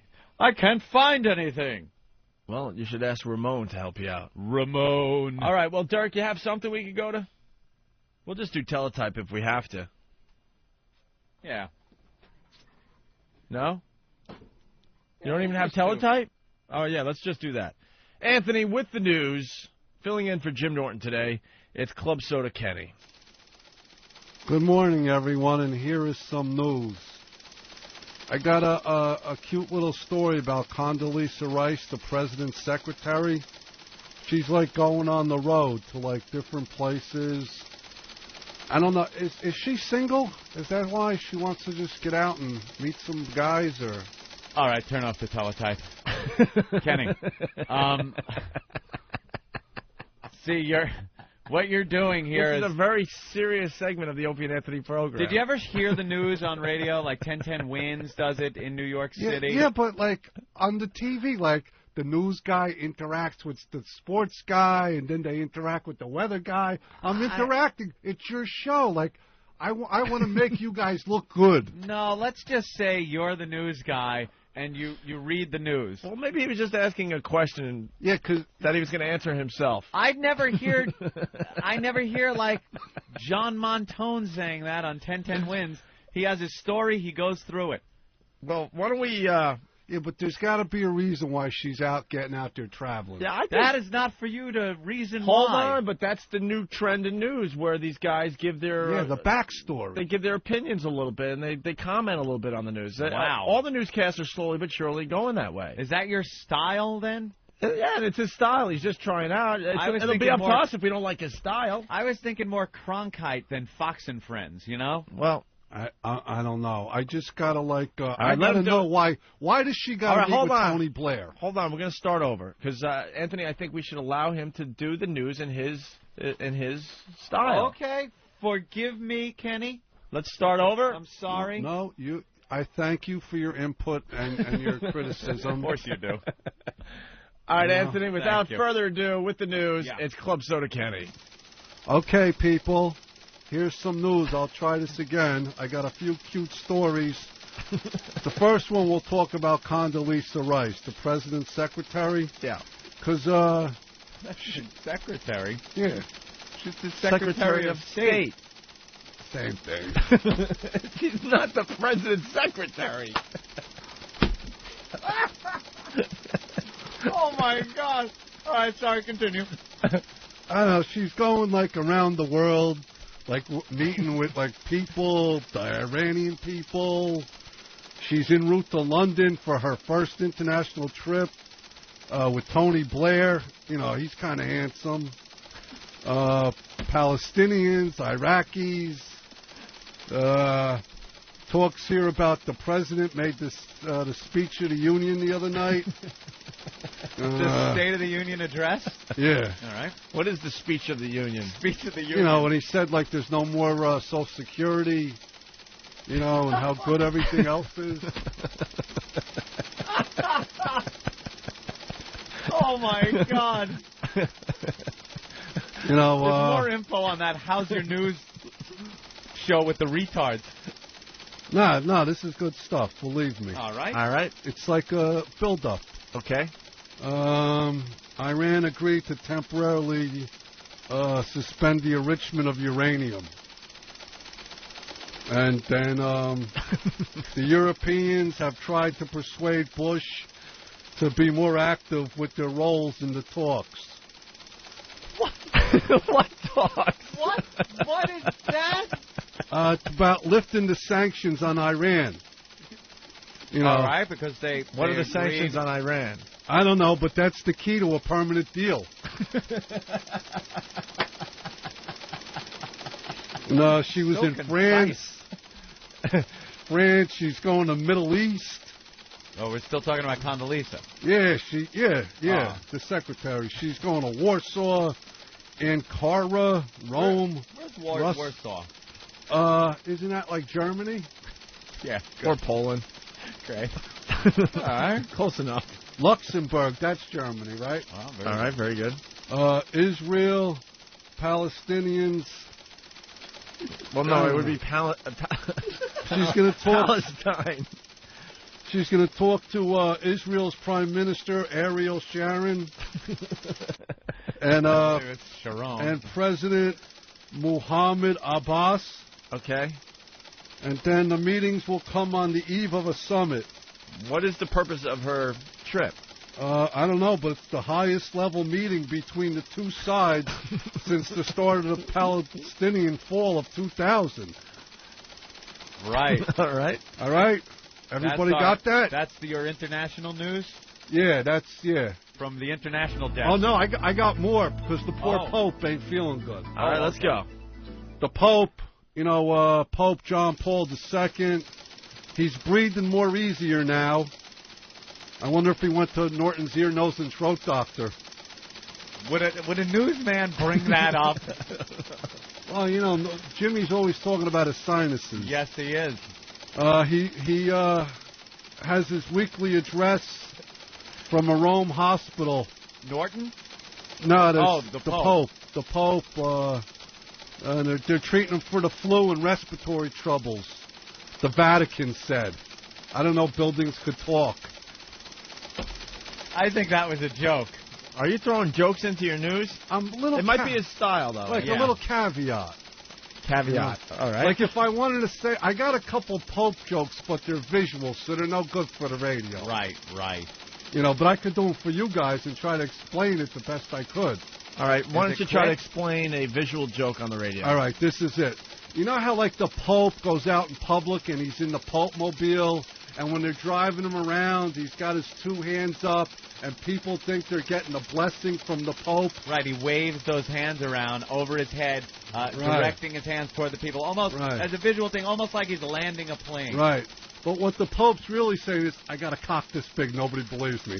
I got a cock this big, nobody believes me. Oh, my God. Wait a minute. That's funny. I like that, Kenny. That was funny. Wave your hands. So if you want to do that at home, hold your hands about 2 feet apart. Right. And wave them over your head like you're waving at a crowd. Right, like you're giving like a benediction. A blessing, right. Well, what he's really saying is, I got a cock this big, nobody believes me. We know. I got a cock this big, nobody believes me. Holy, that's funny. Oh, all right, very good. All right, Pope's 84 years old. Yeah. They're watching him closely for any complications. Yeah. He's in stable condition. God love him. Yes, he does. And he's got great courage for an old age. And for an old age. What is he saying? Oh, you know what else it says here? He got Parkinson's disease. Yeah, that's not nothing to laugh at. Yeah, that's not cool. That's bad, right? And well, our thoughts and prayers, Anthony. Hey, thoughts and prayers to the Pope, all right? Yeah. That's about it on the Pope. All right, now let's go into entertainment news. All right, hold on. Let me try another news bed. Something different for you, okay? Oh, and now with the entertainment report, it's Club Soda Kenny. In entertainment news, poor Tony Soprano got dumped by his goomer. His goomer? Yeah, James Gandolfini.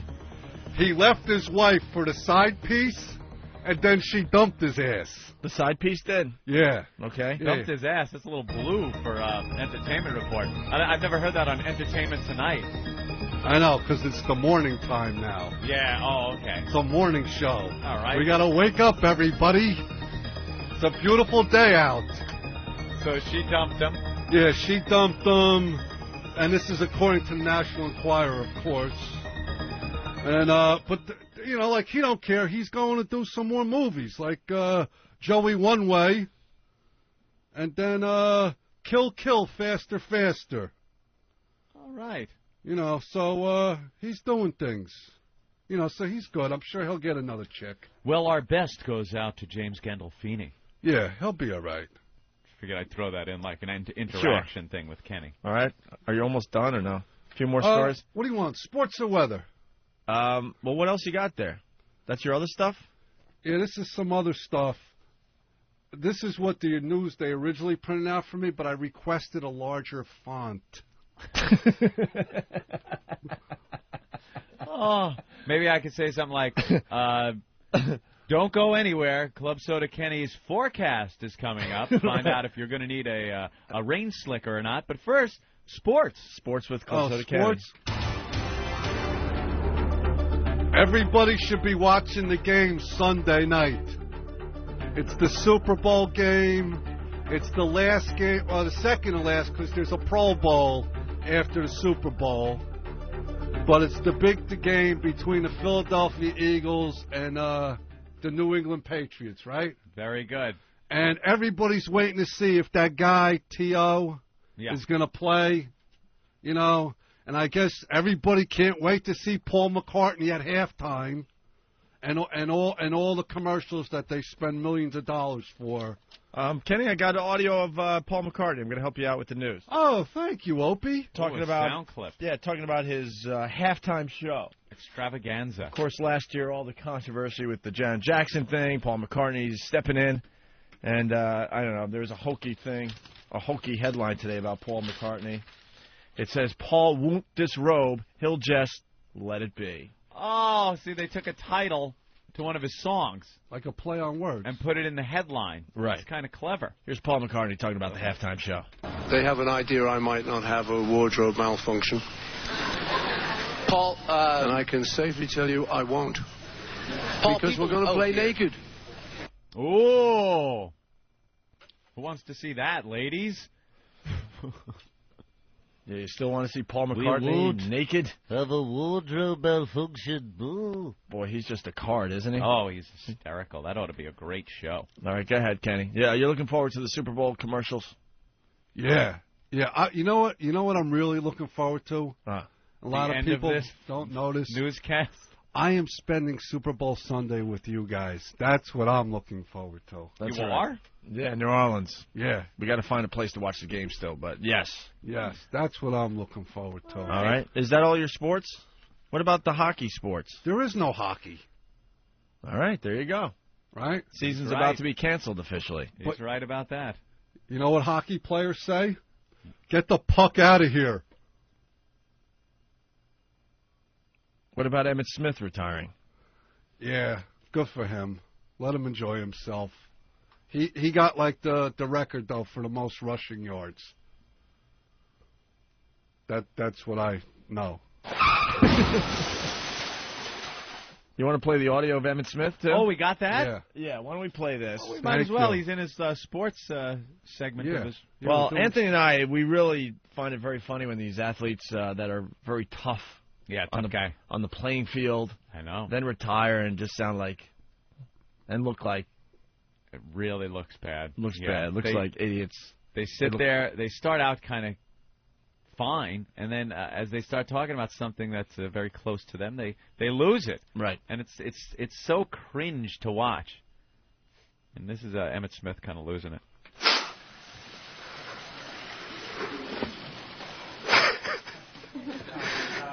And Daryl Johnston.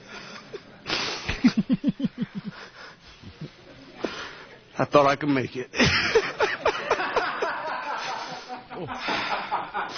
That's terrific. Daryl, I love you to death. That's terrific. You've been there with me through thick and thin.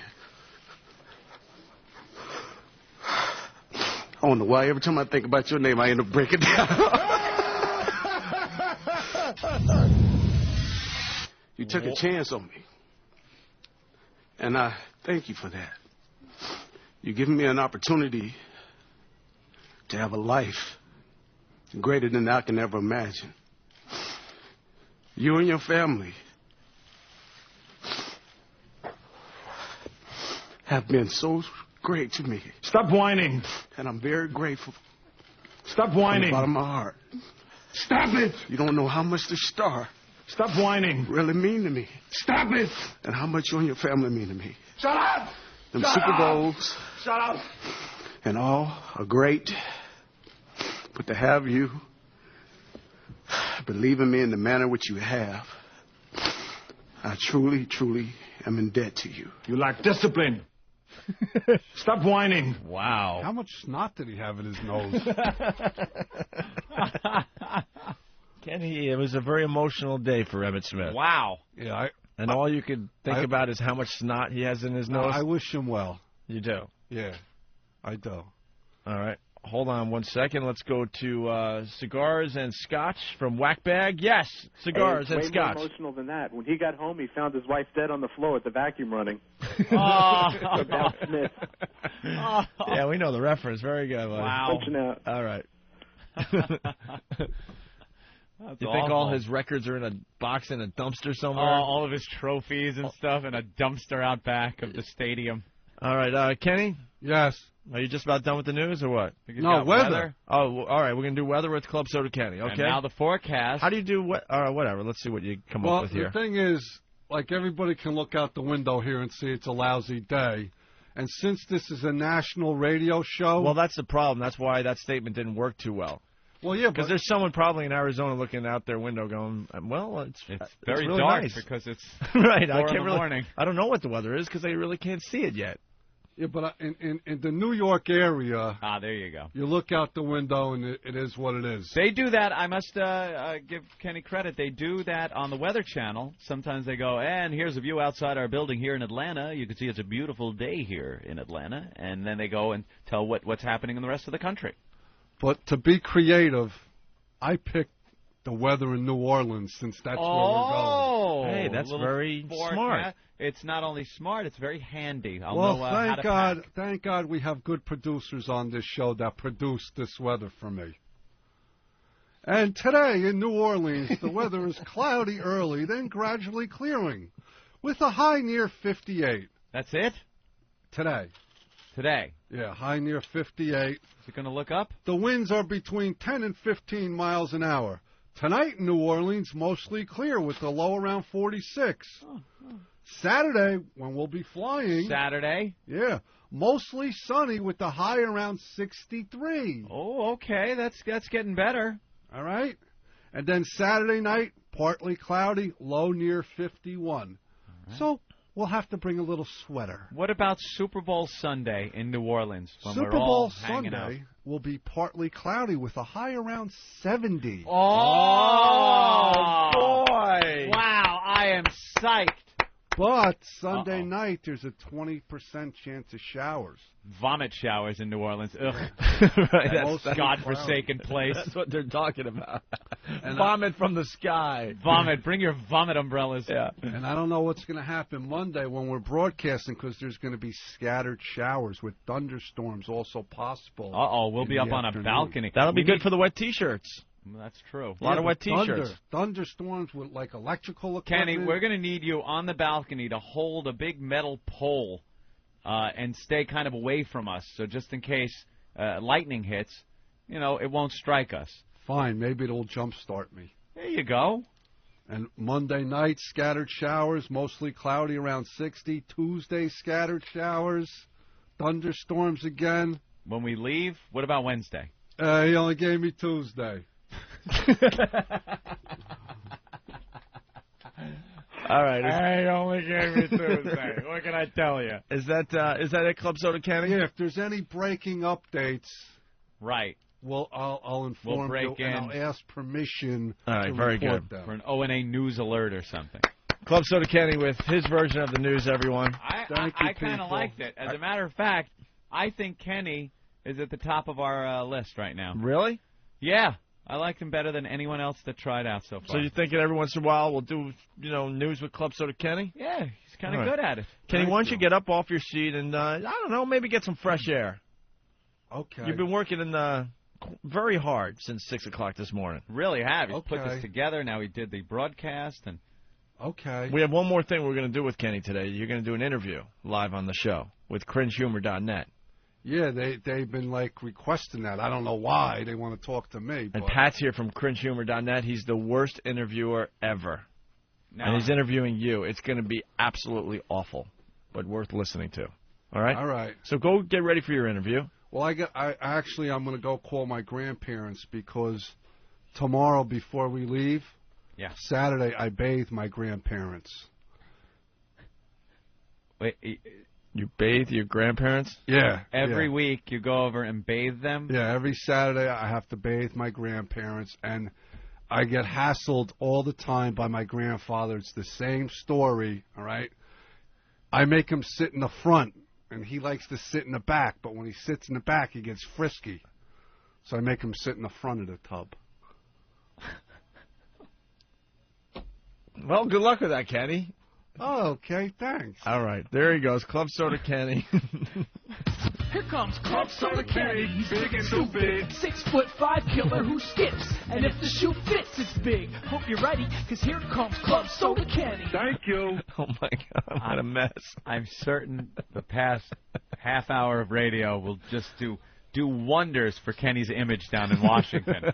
Just leaps and bounds for them accepting him as a responsible person that can book flights, hotels, and take care of us on the road. Yeah, the last half hour radio, that'll cement that whole thing with Washington. It sure will.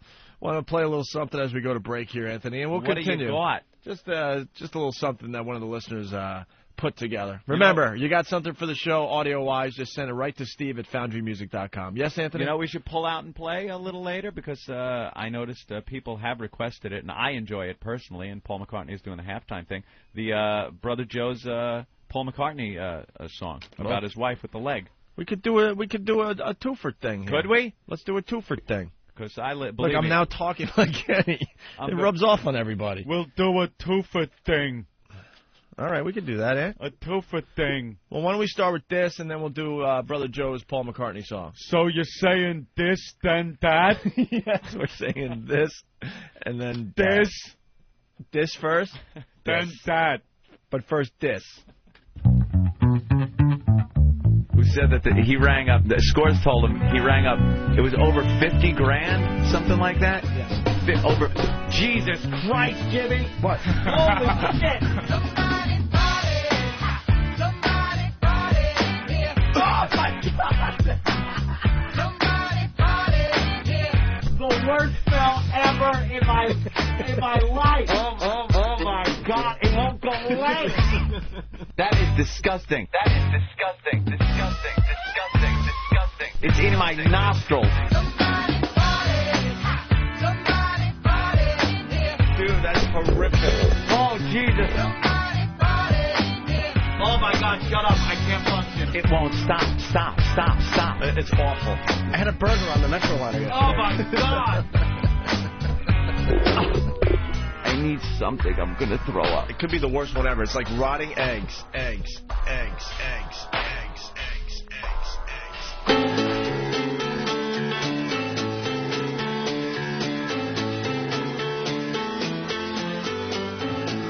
Lady McCartney used to have 2 feet. Plain to see your lower half's incomes lead. Save lots of money, got a great excuse. Get half price on pedicures, boots and shoes. Every night she takes off her prosthetics. Hops in circles when she tries to run. Yes, she only has to tie one shoelace.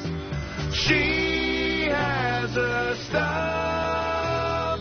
Lady McCartney always has a pet. Woodpeckers, they gather beneath her dress.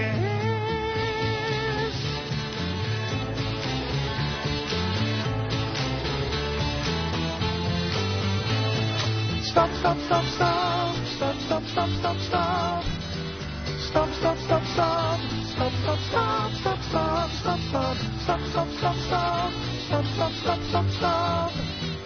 She has a stub.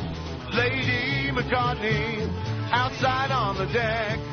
Guess the rain this termite chewing on your leg.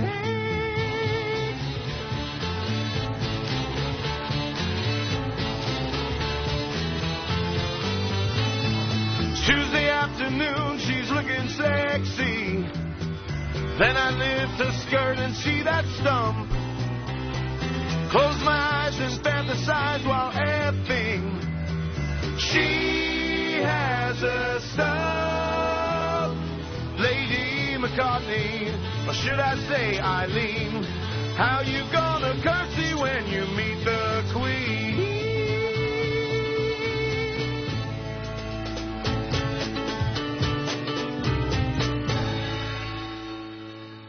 Life in corporate America can be a grind. All they do is they remove the humor from everything. And you don't want to worry about your behavior around the office becoming a problem. I'm standing here with this erection feeling silly. You're going to need some sound advice. Talk less and suck more. From a qualified professional. I'm a stand-up comic who hates his own guts. New from the HIV Corporation. It's the Jim Norton Sensitivity Handbook. Sensitivity training. Maybe you could send someone from Human Resources in, and they can tickle my bag a little. I can go, ooh, very sensitive area, and then they can leave. Jim will help you construct a business plan. Greed is good. He'll guide you through the hiring process. Hire all fat chicks if you don't want them harassed. He's also a whiz at customer relations. Here's what you do, stupid. When they complain, you go, click. You take the phone. Click. Ladies will also enjoy Jim's wardrobe recommendations. You send them to training to not have those big tits showing during the workday. Jim is also an experienced marriage counselor. How could you marry a chick that won't drink out of your mule? And he can help mend even the most fractured of family relationships. I killed my wife with a hammer. And he'll also assist with time management. 1:30, Human Resources attempts to talk about sensitivity training. 1:35, they're wiping saliva that Jim Norton has spit on them off of themselves as he walks outdoor. End of meeting. Call 1-800-LOG-DROP for the Jim Norton Sensitivity Handbook. Order today. Meeting adjourned. XM202. The Opie and Anthony Show. So be it. Right no more. To secure pieces. To prepare for war. So be it. Settle the score. Trust me again for the words that you will hear evermore. We're back with the Opie and Anthony program. Kenny is such a mess. Oh, I know. Filling in for Jim Norton. He's taking a little break right now, getting ready for his interview with CringeHumor.net. His big interview. What are they interviewing him about? There's got to be a reason. Pat does these interviews from time to time. He's picked Kenny, and they were just going to do it on the phone, but I had the displeasure of being interviewed by Pat from CringeHumor.net with Bob Kelly. Yeah. He's the worst interviewer on the planet, so we figured it would be really good to just throw it on the radio. I think we're just punishing our listeners today. Is that it for being with just awfulness? Yeah. For getting what's DeeDee thrown off our show? All right, lean forward and choke. Oh, all right. Thank you, Eric. I saw that. Thanks. Nicolette Sheridan crying on TV, and Anthony and I were commenting, man, why does everyone feel like they have to cry on TV? What? Broadcast censorship hearings? Is that what that was? No, dude, what is that? Oh, it's a Super Bowl ad? Holy I thought that was real. No, that's the ad that everyone's talking about. That's a great ad. You thought that was real? You know, I looked up. No, I know you looked up. Seconds. That's very funny. It's like hey, Donnie Deutsch, our buddy, is on the Today Show. Talking about the Super Bowl ads, I guess. Yeah, well, there's an ad. That one's great. Wow, that chick was hot. It's just like the hearings we saw. Yeah. With our old boss, Mel Karmazin, after the Super Bowl and stuff, and he had to answer to all those stuffy senators, right? Yeah. And that bitch of a senator. And Paul Tagliabue was there. Everyone, I'm sure, has seen the video. Well, they're kind of spoofing it for a Super Bowl ad this year. That's great. They got like a Scores-type stripper and a little, like, wife beater with huge boobs. She pulls that off, and she's got, like, a bikini top underneath it, and she's dancing around inside the hearing. And they show some old guy with oxygen over his mouth like he can't take it. Yeah, the actors playing the old senators are pretty funny, man. They're really believable, you know? That's a good one. Yeah, are they going to run that? Because they're banning a lot of ads. Yeah, I know. That seems like one they would ban. You know, there's a suspicion here. I think Budweiser has an ad that's banned, and I think the one you were talking about yesterday, for the car. Oh yeah, for a Lincoln. Lincoln Town Car, right? Has one with a priest in it. The priest is rubbing the car and stuff. He's lusting after the car. Yeah. And then the third one is Mickey Rooney's ass. Well, that one won't air. Definitely. Did you see the video of Mickey Rooney yet? No, I haven't. See, AOL is making a huge comeback. Really? AOL broadband, they have all this stuff. And I saw all three of those banned Super Bowl commercials on AOL. And that's when I started thinking, wait a minute, what is going on here? Yeah. If you're like a company like Budweiser or any of these other big companies, why wouldn't, after the whole Janet Jackson thing, why wouldn't you come up with some kind of outrageous ad knowing it would never air. Right. And then you release it to the press and everybody and say, look, this is an ad we wanted, but they said we couldn't air it. Next thing you know, everyone's talking about it. All the morning shows are talking about them and throwing them on prime time in the morning. They're showing the clips. And then AOL has it as one of the main features. And then the rest of the Internet, I'm sure, has it as well, because you know how that works. And so many people are being turned on to the product because they're checking out these, quote, banned ads. They play them on the news shows, on the morning news shows, and what it amounts to is your commercial's getting played for free. You're not paying to have it played because it's controversial. Yeah. Yeah. Well, the Mickey Rooney one is... he's in a steam room or something, and I forget exactly what happens, but he runs out. Oh, because there's someone behind him that's sick and sneezes. Yeah. It's for that airborne stuff, I guess. Mm. You know, that Greg Brady was a spokesperson for that for a while. Yeah. And so someone sneezes, so he freaks out and is like everyone does when someone around you sneezes. You just don't want the flu, so he starts running out of the steam room, and his towel gets caught, and we're supposed to see good old Mickey Rooney's 84-year-old ass. That just has to look like a nightmare. Why would you want to see that? This is what I want to bring up. Yes, that's a nightmare, of course, and they cube it out so you don't see it. Although I would have loved to see it just because it's a freak. Because it's a freak show, you know. I'm into the freak show thing. So, but on the front of his chest, because he's topless or whatever, he has a huge lump. Really? Right about, I think, I'm trying to remember now, but right about where the heart would be. Whoa. And I'm wondering if he had one of these bizarre procedures. Maybe he did. Or it might be a huge pacemaker or something. But some oldie-time pacemaker. But there's a huge lump in the front of his chest, okay, that obviously should not be there. And one of these morning shows, they're all the same to me, even though they brag about their ratings. They're the same exact format. One of them was interviewing Mickey Rooney and his wife, because his wife has to do all the interviews with him now because he's so old, and she wants FaceTime and all that. Great. And I'm thinking, why didn't they ask Mickey Rooney, what the hell is that lump on the front of his chest? You don't ask people things like that. Dude, if you're in a commercial and have no shirt on and you're already talking about why they're not showing it because of the ass, you have to bring up the obvious. I don't understand why they don't bring up the obvious. Like, Mickey, are you okay? There's something that seems like something's going on in the front of your chest. They would never ask that on those morning shows. Never. I understand that. But meanwhile, everybody would be looking at it going, oh, my God, what is that? But they would never ask that question. Yeah. And so they had Mickey Rooney on, and I don't know, he's looking and acting just like his character from Bill. Like, oh, Bill, I want chicken. Where's my buddy? Is he actually talking like that? I got to see the clip. It's he's a little slow. I mean, he's 84 and all that, but the gravelly old man voice. He's a little slow, and everyone's like, doesn't he look great? No. No one looks great at 84. Let's stop with that whole old age thing where look at, doesn't Grandma look wonderful? No, she doesn't. I mean, I'm happy she's still alive and all that, but let's stop with that crap.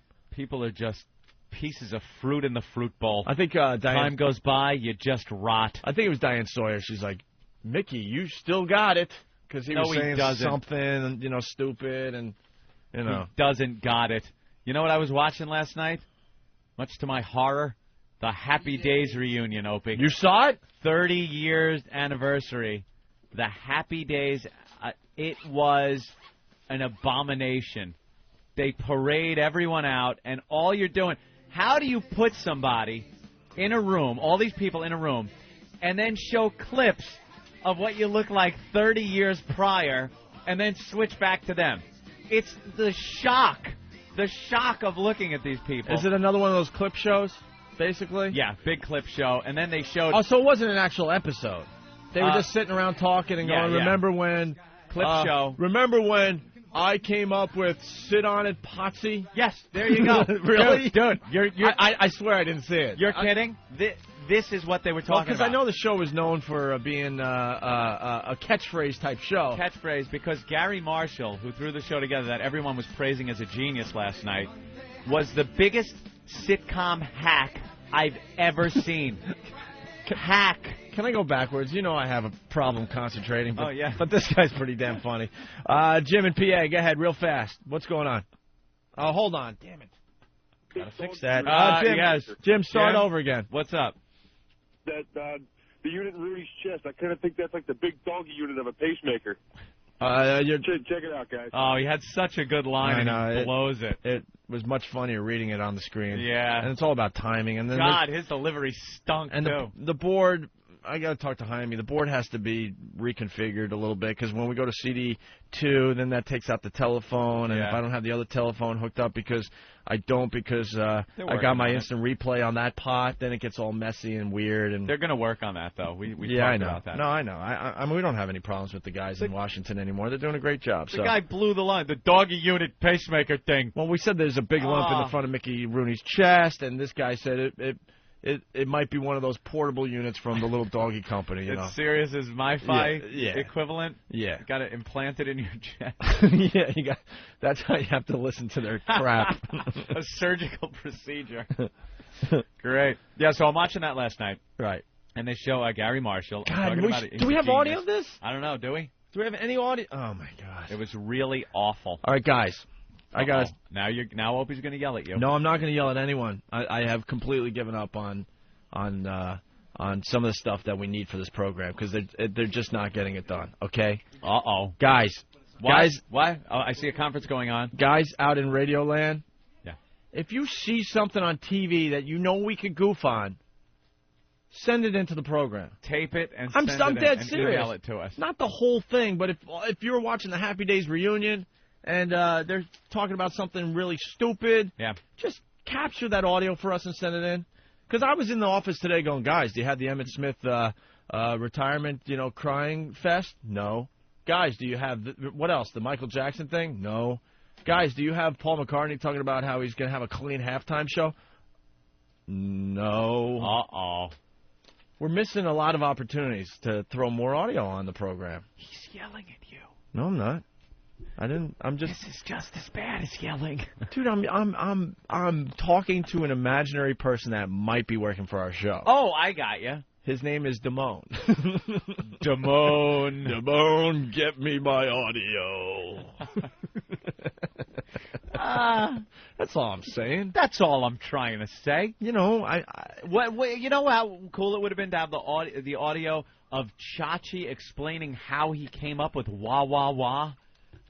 Fascinating stuff. Wasn't he supposed to say what? How do you know so much about this? I don't know. Happy Days was kind of, I don't know. I liked it growing up. He's like, he was saying that it was what, and somehow it got mutated into wah, wah, wah, and I was ready to laugh at him until I started thinking of app, and ack for the Opie and Anthony show. I know. It's the same way that those things get rolling. All right, Steve does have some audio, and he's cutting it up. So okay. Hopefully we'll have that by Tuesday. I'm just kidding. These guys do work really hard for us. The thing was, Tom Bosley came out also, and he's very, very old now. Mm-hmm. And he just looked like hell. He's got the big basset hound eyes the old guys get, where it just hangs down, and it's all red in there and watery. I saw a clip of Potsy in the previews. Potsy Weber, yes. And I'm not one for any, face crap on anybody. Uh-huh. But did you see what was going on under his eyes? Yeah. It was like the biggest bags, and you know, he's and you're sitting there and seeing yourself young. That's gotta just drive you nuts, like you were saying. Why these people don't want to do these things. Erin Moran, oh my God, she was never a beauty, believe me. But as a little kid, she was the cute little sister, you know. Joni, right? Joni, and then she grows up, and it's holy jeez. You know what happened? A little fact about Joni. Oh. Another happy. We don't need clips. We got Opie. Another Happy Days fact that I just remembered. She was the first person to say nerd on TV. You watched this last night. I swear to God, I did not. You watched it because they brought that up. What, did you watch the 25th anniversary 5 years ago? No, I just kind of, I don't know. You kind of know about this stuff, about Happy Days? I might have seen a little clip here and there. Gary Marshall. I didn't watch the show, though. Gary Marshall comes out and starts explaining a lot of the aspects of the show and what they were asking for. And one was the catchphrases. Hey, sit on it, nerd, wah, wah, wah, I still got it. All the bad bucko, all the bad catchphrases was all Gary Marshall saying, a show needs a catchphrase. And it's everything awful about sitcoms came from that guy. All the hack crap that you see on sitcoms that they're still doing all came from Gary Marshall. Well, he was quite successful. I know, but it's catering to morons. I'll tell you when Happy Days was good, and it was before the Jump the Shark episode. Happy Days was good right up until they went in front of a live studio audience. They did it on film. It was one camera. It had a very American Graffiti look to it. You know, the 50s, the props were very authentic looking. The locations, it wasn't just Arnold's, the Cunningham house, Fonzie's, apartment thing. It was all different real locations done on film. There was no, I don't believe there was a laugh track. I don't. It might have been. I don't yeah, remember. there was. Was there? Yeah, because it was that the weird laugh track that you get in the old sitcoms. Yeah, I can't remember. But that was cool. They covered like subjects of Richie and the guys getting into the titty bar. Remember that one? And it turned out not being cool because they thought she was going to take it all off, and she was just kind of a burlesque dancer. Yeah. And it was the myth of going into a strip club before you could get in legally. You want a morbid thought about laugh tracks, Anthony? Yes. When you watch these old sitcoms, Uh-huh. give me an old sitcom. You got to go old. I Love Lucy. Or let's go Honeymooners even. Honeymooners, sure. All the people laughing on the laugh track, yeah, are now dead. Most likely all of them. Dead. How does that make you feel? I like when you know what I used to like watching that Groucho Marx show. You Bet Your Life. You Bet Your Life. How we doing, ladies and gentlemen? And they would show the audience. They panned the audience. And they you'd already see looked these old. I these remember old that. photos and go, oh, she didn't even make it through the Korean War. She didn't even forget about it. She doesn't even know who Kennedy is. You just look at dead people. Yeah, but everyone just looked old. Ancient. Back then. Uh-huh. They just, I mean, I bet you if you got some of their ages, it's like, oh, if she's 45, you know. Yeah, meanwhile she looks 70. Yeah. Name's probably Gwendolyn. Back to Happy Days. Go ahead. So yeah. Gary Marshall, just the biggest hack. And one thing they said, they made Chachi tie that ridiculous bandana around his leg just to see if it would catch on. Just to see if it would catch on. Did it? No. Oh, it was one of those things that just, like, failed miserably. Then they were showing Leather Tuscadero doing her hit the leg, make a little pistol thing. Oh, I was cringing watching this. Just horrible. The show was awful. Well, the show was really good when it first started, though. Like I said, on good storylines, and but then it all became a catchphrase, and how someone entered the room, and the applause breaks. Hey, Cunningham! And then he'd have to stop and like kind of shift on his hip and make the annoyed look at Cunningham. Just kind of stretch it until the applause stopped, and then he'd start over again. Hey, Cunningham! Oh. Awful. Did they bring back Chuck for the reunion special? Yeah. What they brought back both Chucks at the end of the show just to deliver the cake for the big. It says Big Happy Days. Wait, they had two Chucks? There was two Chucks. I didn't even know there were two Chucks. The older brother that all of a sudden just disappeared, and they never explained really. He went off to Nam, I think. Chuck from Love American Style, and then there was Chuck from the early Happy Days. How did they look? They looked older than the rest of the cast because he was the older brother. Right. Yeah. And did they ever explain why the whole set or the house changed, but they never moved? No, they didn't. Just a picky little thing when I'm watching my sitcoms. Thing. Yeah. Then they had a reunion softball game. Apparently, way back in the day when Happy Days was on, it was a huge thing. They had a softball team, the Happy Days softball team, and they traveled all over the globe playing softball for charity. They did it for the USO. They went to Guam. They went to Japan. All over the United States. They play in every major ball field. Playing against other teams for charity. And they got pretty good at it, I guess. Mm-hmm. Well, they decided it would be a great thing for them to all get together and play a 30th anniversary softball game. Oh, they parade these people. They're old men. They're old men now. Getting out there and just looking like maybe you shouldn't be doing this. You could break a hip. And Tom Bosley had to call the game. He couldn't even play. He's just sitting there, just deteriorating away. And who the hell wants to sit there and watch the Happy Days, old Happy Days cast play softball? And old Fonzie, was he? Old Fonzie played? No, I know, but during the reunion, was he doing some of his Fonzie-isms?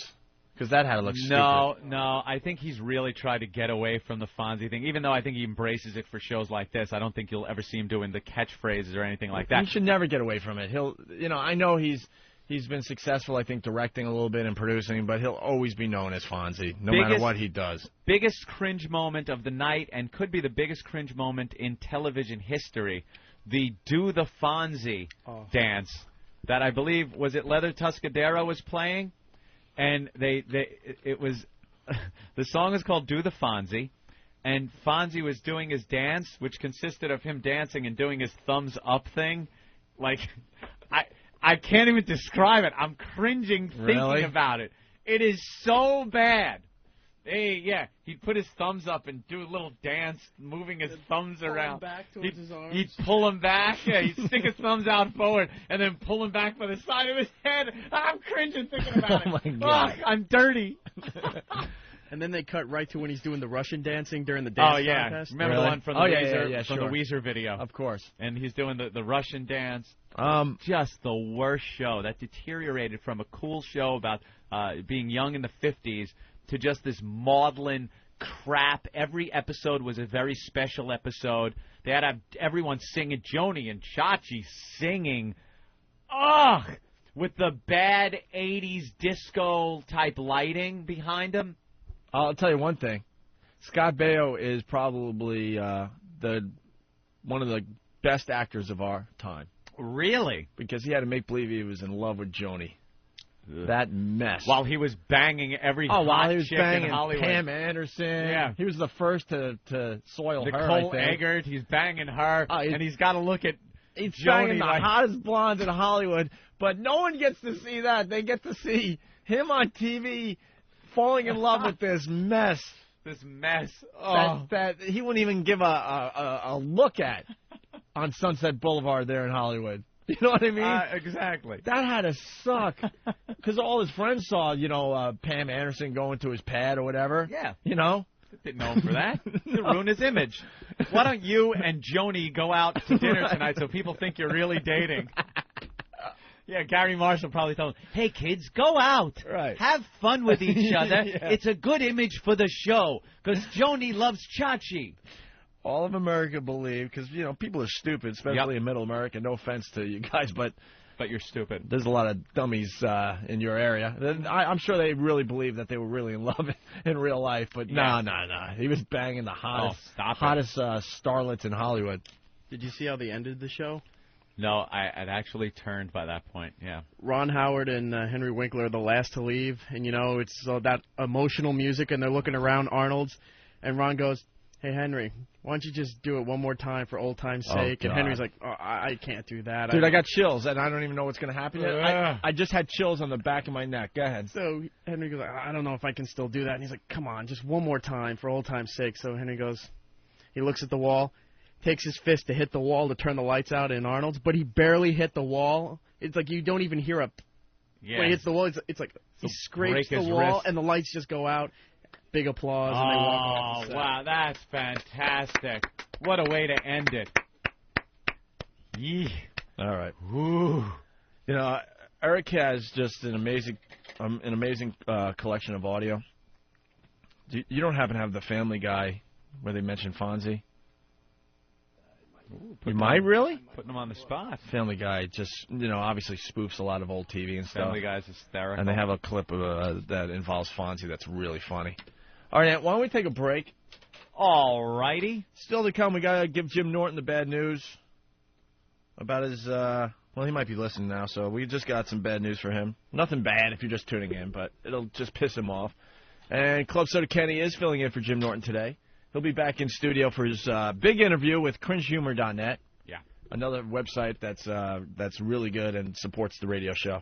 Mm-hmm. So that should be very interesting to, eavesdrop in. Righty-o. And as we go to break, Anthony, another creation from Chemistry from whackbag.com. Which one's this? This is a song called Spread the Virus. All right. We love that. We love the fact that our listeners are spreading the virus, helping us out in our cause to get back on top of the radio world. As long as we don't have to play Steve the Bear. No, you just don't like Steve the Bear. But this might start a thing. I think this might start a thing. A thing? More songs about spreading the virus, I'm thinking. That's good if it spreads a thing. Sometimes these things just kind of take off on their own. I'm thinking this might be one of them. All right. Thinking. I don't know. Check it out.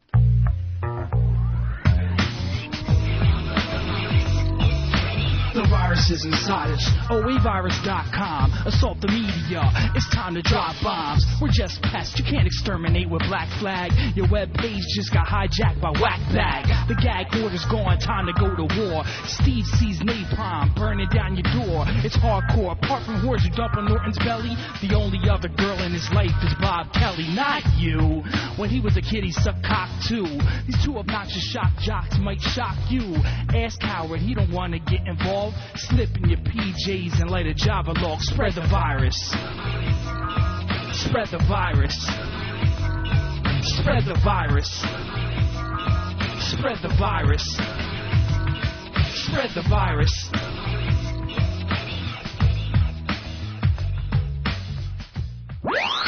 Live from Mardi Gras. Norton and Friends.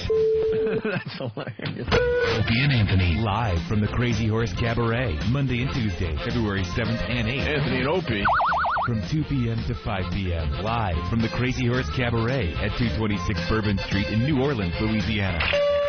ONA. And Jimmy Norton as Norton. Call 504-525-5801 for more information. Or go to opieandanthony.com. Live from Mardi Gras. Norton and Friends. That's hilarious. Opie and Anthony. Live from the Crazy Horse Cabaret. Monday and Tuesday, February 7th and 8th. Anthony and Opie. From 2 p.m. to 5 p.m. Live from the Crazy Horse Cabaret at 226 Bourbon Street in New Orleans, Louisiana. ONA. And Jimmy Norton as Norton. Call 504-525-5801 for more information. Or go to opieandanthony.com. XM202. The Opie and Anthony Show.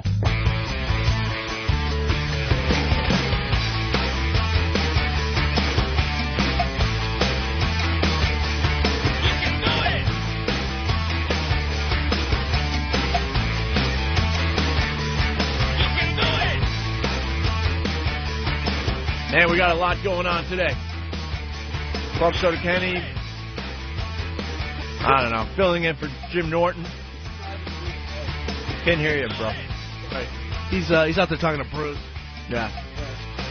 Poor Bruce. We'll get him in here in a little bit. Also, I don't know. We got a girl that's going to try out for the news? Yeah. All right. Really? Yeah, we got a lot of people that want to do the news, so when we get back from New Orleans... Where's the girl? Right there. Where? Right here. Where? You know, sounds on... When I walk out there... Why do they keep turning that mic off? Like so. Who, me? No. Who? There I am. I'm going to the bathroom. All right, go to the bathroom. That's the breaking news. I'm going to the bathroom. No, got your key and everything. Go to the bathroom and get back in here. You're filling in for Jim Norton. When are we going to get Jim on the phone? He should be calling it right Any around moment? Yeah, he'll call in 12. I predict he won't call because he never has. I know. I talked to him. What were you going to say? No, you're a dick, because when I walk out of here, the delay, then she'll hear it and then look at me, why did I say that? I didn't say anything. I just didn't know where the girl was. Okay. Saw a few people out there, and I was wondering where the girl was. That's all. That's all I'm trying to say, if you That's think all about I'm it, trying really. to say. Mark Patrick. Hi, Tom Bosley. Ooh. Hey, Tom. Did you watch that Happy Days thing? I saw like the last 10 minutes of it, and you guys had the end of the deal down perfect with. Was it just a heartwarming exit? Oh. Was it just cringy? Yeah, there's a lot of that stuff. I don't want to see the reunion special. No. It just seems like there's a better way to do it, where everyone just, I don't know, still has their dignity. You know? Yeah, like there's somehow, probably, if I had to have my top 3 shows of all time, the Dick Van Dyke Show, the original Dick Van Dyke Show is one of them. That's a good one. Did you see the god-awful reunion they had about a year ago? No. Oh, that must really be bad. Oh, man, it was painful. And they came up with some convoluted way of getting everybody together. Yeah, it was they had to write the obituary for one of their friends or something? I think for Alan Brady. Oh, yeah. Great. Yeah. And Rose Marie is still alive. How is that even possible? You know, it defies nature, doesn't it? What did they say about Maury Amsterdam? I think he's gone up to he's sniffing the big pickles in the sky. Yeah. But what did they say? Did they address that on the show, or just say he was out of town? I don't remember. He was just like, Yeah, I just want to remember Mary Tyler Moore and those little pants, those little capri pants. Those are so unsexy. She's got that Botoxed mouth, and all that stuff, and she looks like Sherry Lewis. Oh wow, that's good. She's just scary to look at now. Absolutely scary to look at. I don't know. See, I want to remember them like they were in black and white, and that's the deal with Happy Days. It's like I don't see Henry Winkler with all gray hair. Yeah. Yeah, what happened to the Fonz's greased back black hair? There's just got to be a way to do it. I think they should have just sat there and goofed on each other, like, oh, look at you doing your catchphrase, or look how young you. I don't know, something, Yeah, but they just take it way too serious and stuff, and then they look weird because they're so much older now, and I don't know. Did Dick Van Dyke? My favorite thing is like they're breaking down the Ten Commandments with Cecil B. DeMille. Right. Hey, Mark. Which also had the worst casting of all time for a movie. But no, I'm not going to say it now. Why? Because it got stepped on too many times. What were you going to say? Nothing. Nothing. And I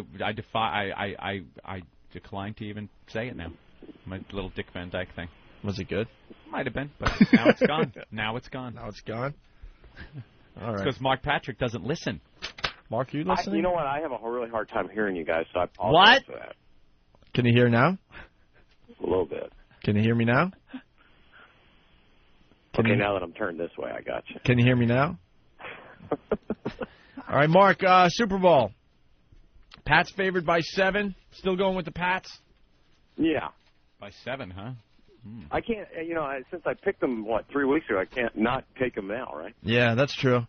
Well, I mean, there's some controversy, though. Tom Brady's grandmother died. Is that going to affect his performance on Sunday?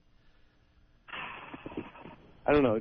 My grandmother died, and it wasn't that big a deal. Wow. Hey, you're telling it like it is, Some people, I mean, really. I think it's a little... my grandmother was 92. His is 94. I just can't believe that it's that big a deal. That it's blowing the Super Bowl big, yeah. I mean, had this happened in week 3, would we be talking about his grandmother dying? True. Well, it might be... Probably not. I'm thinking it might be slightly tougher for the aunts and uncles than the grandkid, right? Well, I guess his dad was still very close with her. Right. But, I mean, she was in a nursing home. Well, she lived a fine life. Well, but the press has to make a big deal out of it. 94 is a great life. I would take that any day. Any day.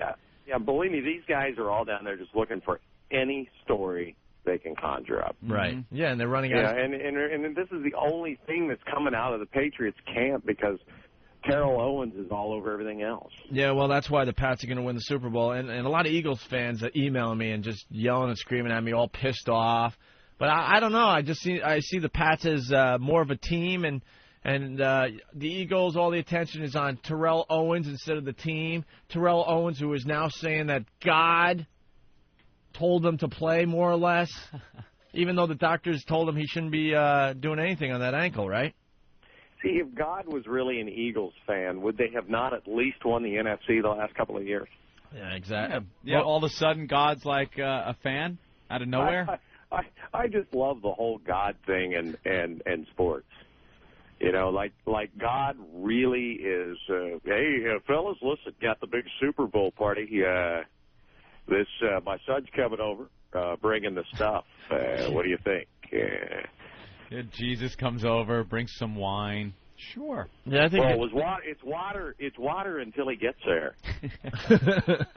yeah. Enough with the God and sports thing. I think there's a lot of guys on the other team that lost the Super Bowl that also believe in God and was hoping God was going to help them as well. Yeah. And I think God is busy showing his power in other ways than I think Terrell Owens said this is God's way of showing how great he is or something like that by making me play in the Super Bowl. No, I don't I think God showed his power recently with the whole tsunami thing. So you're saying the Eagles will get hit with a tsunami? That's a little bit more accurate. Yeah. I don't remember any of those home videos that we saw all over the network newscasts of people pointing toward the sky when they were getting carried away. Oh, wow. You're a shock jock. Thanks to the big guy upstairs. Yeah, you're being a little shocking. Are you in Jacksonville, Mark? No, I am in the nation's capital. Oh, okay. You're down in you're at the compound. Are you going to go for the big game? No. No? I think I'm going to go to my basement and watch it on the big screen. Yeah, I think it's a lot more fun to watch the Super Bowl at home, don't you think? It really is. Having been to the Super Bowl, it's such a mess. In what way? It's almost like the game is secondary. Oh, yeah, we've said that for years. Yeah, I mean, it's almost like, it's almost like, oh, yeah, that's right, there's actually a game going on, between all the stupid things they do. They make a big deal just out of the coin toss and this, and then halftime is now, an hour and a half long or whatever it is, and yeah, you're right. And then, oh yeah, that's right. In between the fireworks and stuff, there is a game going on. There's a game being played. You're 100% right. Paul McCartney had a press conference yesterday. When's the last time the halftime show had a press conference? Yeah. Well, that's because of what happened last year. And then he got up there and he had to be all hokey and don't worry about me. I don't think there'll be a wardrobe malfunction this year. Yeah, thanks. Yeah, no one wants to see anything that Paul McCartney has on his bate. I hear it's really a clusterfuck down there this year as far as hotel rooms go and transportation. There's not enough cabs. The city is so spread out, Jacksonville, that nobody can stay together. And it's the closest place is like an hour drive to the stadium. Any of your pals? Can't imagine what a mess that must be. I mean, I've just, having just been in Jacksonville for regular games, it's not easy. Yeah, why did they pick Jacksonville? I don't know. It's all financial. I don't remember what Jacksonville's whole bit was. Yeah, well, I mean, everyone... the real mess is going to be Detroit next year. Oh, can you imagine? Well, yeah, I mean, a lot of people have to, stay on cruise ships and stuff because they don't have enough hotel rooms. Yeah, they had to pull up cruise ships. Sounds like that would be kind of fun, but also a hassle. Have you guys ever been on a cruise? Anthony? Yeah. I don't know about you, Anthony, but it was like the worst room I've ever seen in my life.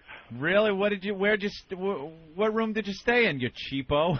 Well, no, it was my honeymoon, and we go into the room. This is my honeymoon. I didn't want to do it because I was like, man, why do I want to get seasick for a week on what's supposed to be my honeymoon? Yeah, you really got to watch yourself. Is it that bad on those big cruise ships? There's Take some Dramamine. I mean, the bed wasn't even big enough for me to lay down in. Did your room? Let me just ask you this: did your room have a balcony? No. Did you have a round porthole on the side on a wall? No. No, it wasn't. You had no window. No, and this. You had an inside. Okay, oh I know what this guy had. This guy had an inside room, which is the inside part of the ship. Probably was it lower down in the ship? Yeah. Yeah, it's very far down in the ship, and that's you where can actually hear the bilge pump when you try to sleep. And that's where you get seasick the most, right? No, some people say up top. I think what made me the most sick is we had to bunk with 3 waiters. But I'm bummed. Damn, I wish I had crashed it up. Yeah, thank you, Opie. No, the guy, I sit there, I go, I'm telling my wife, I go, oh, no, there's a mistake. Look at this. So I go and I find the guy who's like the gopher guy, right? Gopher from the Love Boat, And I said, look, we've got, my wife upgraded and everything. I said, we're in the wrong room. And then he opens the door to show me what we would have had we not upgraded. Oh, you were upgraded. I'm like, oh, my God. You get what you pay for on a cruise ship is no kidding. Is what the deal is. If you go in there trying to get a discount vacation on a cruise ship, you're screwed because you will get a shoebox, and the lucky people get the porthole so you could get a little fresh air in there. But you got to pay through the nose, and then you get on the upper decks. You get the big suite with a balcony over the side. It's great. When you're getting paid to not do radio for a couple of years, you figure these things out. See, I was getting paid to do really bad radio at the time. It's like 20 years ago. Yeah. Wow, 20 years? Was it really 20 years ago?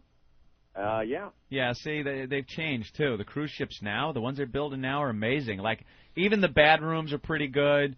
And you don't get as sick because there's all kinds of stabilization equipment on there. It's pretty cool. Maybe you ought to try it again, Mark.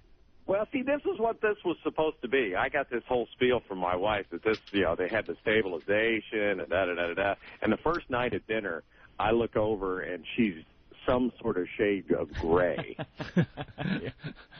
You got to take your Dramamine. Well, and she did. We both had the little patch behind our ear and everything. How miserable were you guys by the end of it? Oh, I was ready. I was ready to kill her. Yeah, that's the worst. Was Leslie Nielsen your captain 20 years ago? So, it was actually uphill from there, so that's good. Yeah. All right, Mark. One of these days I'll tell you the story about the guy with no legs that sang at the talent contest. On the ship? Yeah. Guy with no legs singing at the talent contest. You get How's the that best for a radio tease? You get the best entertainment on cruise ships. Should we get the story now or another time? No, I got time. I got time if you got time.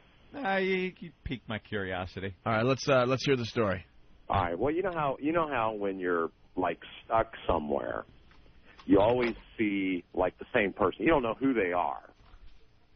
But Yeah. You run into them all the time. Sure. Well, this guy.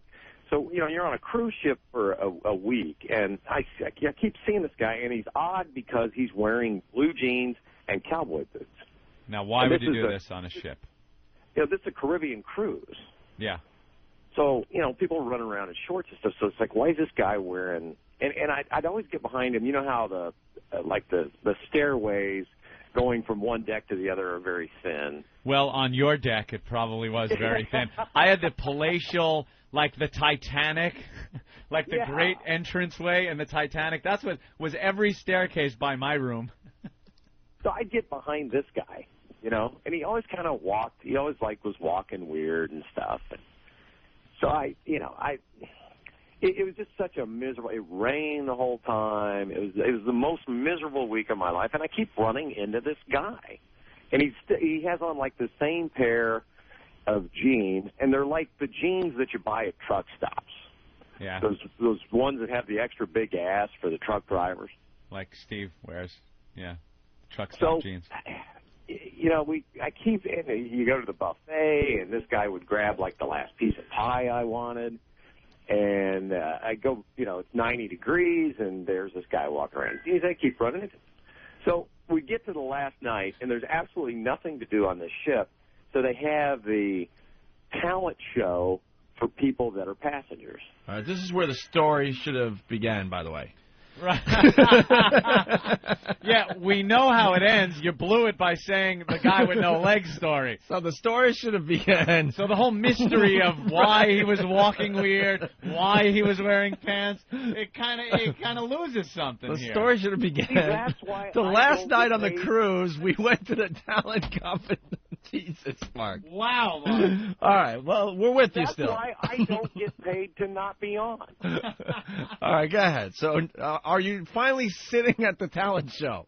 I think that or is your wife at the bar getting your drinks? I feel good about the story. I really do. I still think. All right. Are we settled down in our seats at I this had point? forgotten my pocket watch, so I went back to the room. I am telling this like Gary Marshall. All right. So where's the wife right now? She's sitting? So she's with me, and we are at this point of the cruise in the tight-lipped stage. Okay. Where you barely say, are you ready? When you're going somewhere. Right.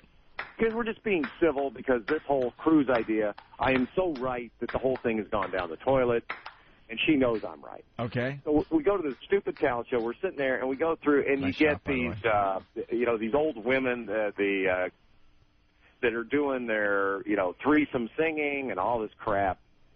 And it's just the worst thing you can imagine. How many knots was the ship doing at this point, Mark? Jesus, Mark. How many knots?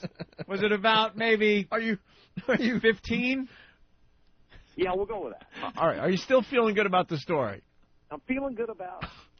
So this guy goes up last, and I finally say to my wife, I said, oh, my God, there's that guy I keep running into. Oh, nice. Sorry. Thank you. Go ahead. So he sits up there, and he pulls he goes, I'd like my wife, Letitia, to stand up. Oh, and I want everybody to know how much I love her. We are on our honeymoon. It was 2 years ago this week that I was driving down Interstate 65 in Lexington, Kentucky. in a hard rainstorm, and I saw a car pull over with a flat tire.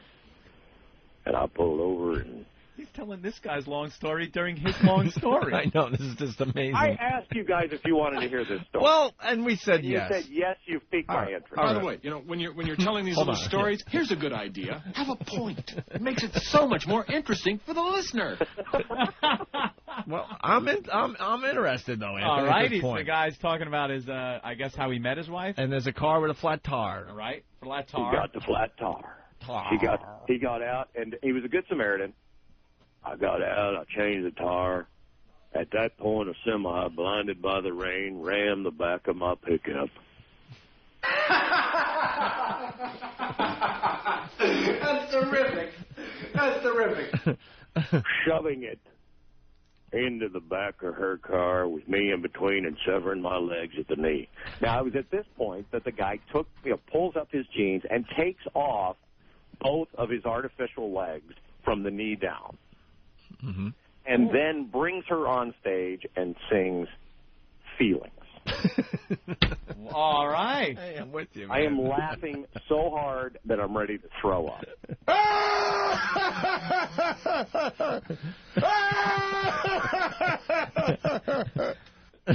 Hello, exactly. Hello, exactly.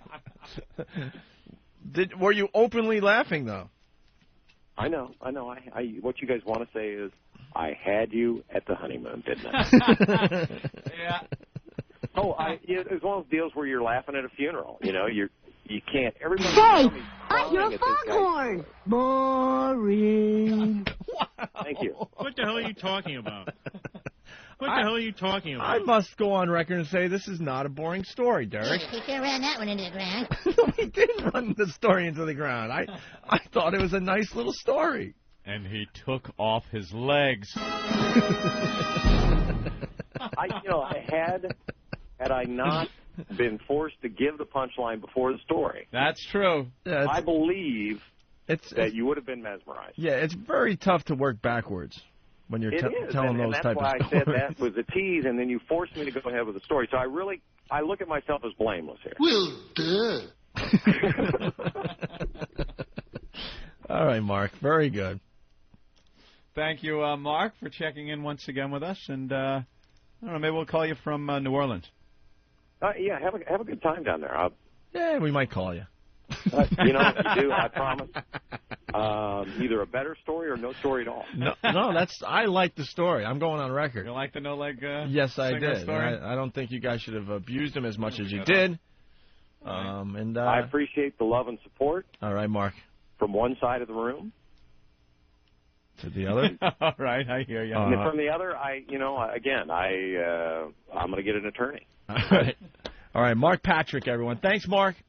Boys, have a great time down there if I don't talk to you. All right, Thanks, cool. Man. There he goes, Mark Patrick. Oh, is that funny? It was a story within a story. He's telling the guy's long-winded story during a long-winded story. Yeah. Shut up! All right, you want to take a very quick break? We got the Happy Days audio you were talking about, Anthony. We got audio of Nicolette Sheridan crying because we don't understand why everyone has to cry on TV. Yeah, they get on there and they do these interviews and maybe we should play stop blubbering. Maybe we should play Patsy Cline and then play the Emmett Smith crying into the Nicolette Sheridan crying. Patsy Cline? Patsy, no? Do we? I don't know what that is. Crying. Oh, right, I got you. That song. Okay. Is that Patsy Cline? Yeah, I think it is. All right, why don't we take a very quick break here, or whatever they want to do in the other room, and we'll continue. Lots going on outside the studio. We got to get some of these people in here. When you throw the tapping show, there are 4 words that you must know. Learn to punch out. I'm punching out. I'm punching out. Punching out.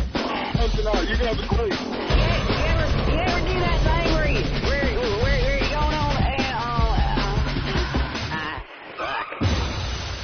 The Opie and Anthony Show. XM 202. The Opie and Anthony Show.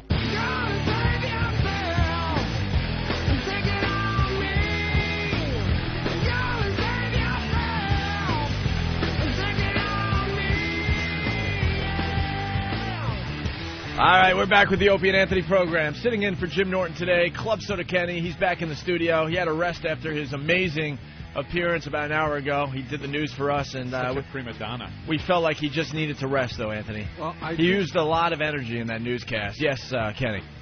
I just want to remind everybody how terrific you guys are. It's not easy to do a 4-hour show of the caliber that you do every day, day in and day out of the month.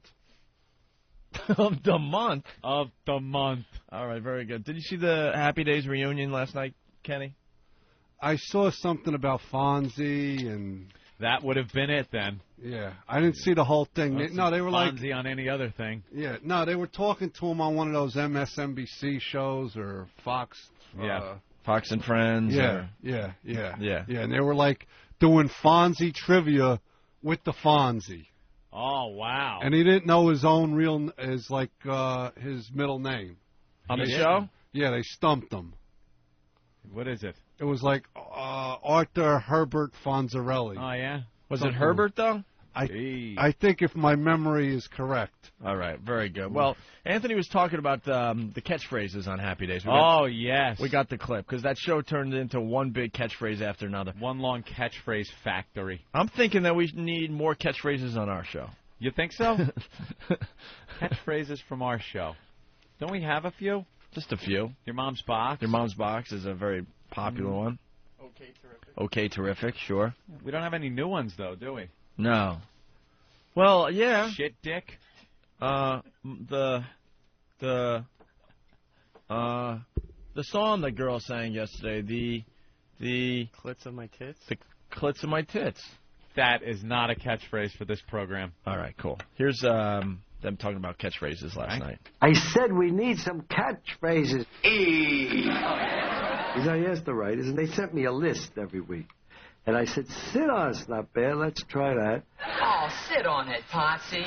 Sit on it, Howard. Sit on it, Potsy. Hey! Oh, Howard, what am I going to do with this? Knit on it, Marion. We could have other catchphrases. Well, I'll tell you something, buckos. I still got it. I was the first one to say nerd on TV. Gee, Potsy, you should act this nice all the time. Then people wouldn't think you're such a nerd. I'm not a nerd. I'm not a prude. I'm not a nerd. Where is that woman? Wow, she's proud that she was the first one to say the word nerd on TV. They all have this thing where, maybe it wasn't really a word yet, and that's why no one else used it. Oh, wow. It's just awful stuff. Nerd, I have known you all these years, Fonz. You have never, ever called me that.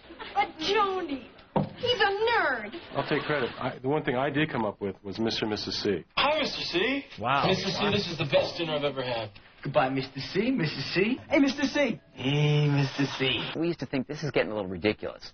Now they're just reaching for anything they can find and just trying to force it into becoming a catchphrase. Yowza, yowza, yowza. He's such a hunk. Cheerleaders. Wah, wah, wah. It came from what. And I would go, what?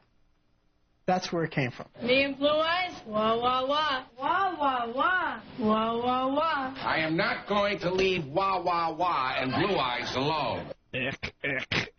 Oh, how horrible. It's everything that was wrong with situation comedies.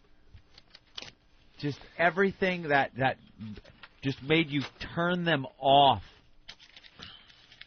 How that show survived so long. I don't know. Even after the cast left. We also have the audio of the very sad ending of the reunion special. Well, I missed this. So Eric this was explaining how Fonz had to hit the wall, but he barely hit it. He tapped it to turn off the lights in Arnold's, right? Something like that.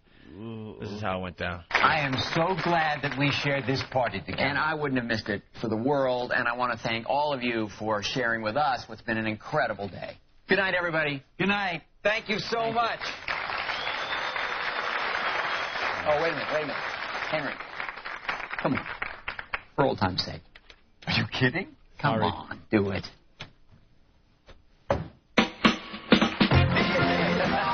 Yay! He turned off the lights, Anthony, by hitting the wall. Fonzie, for old time's sake. Sorry, Sal. Can't do it.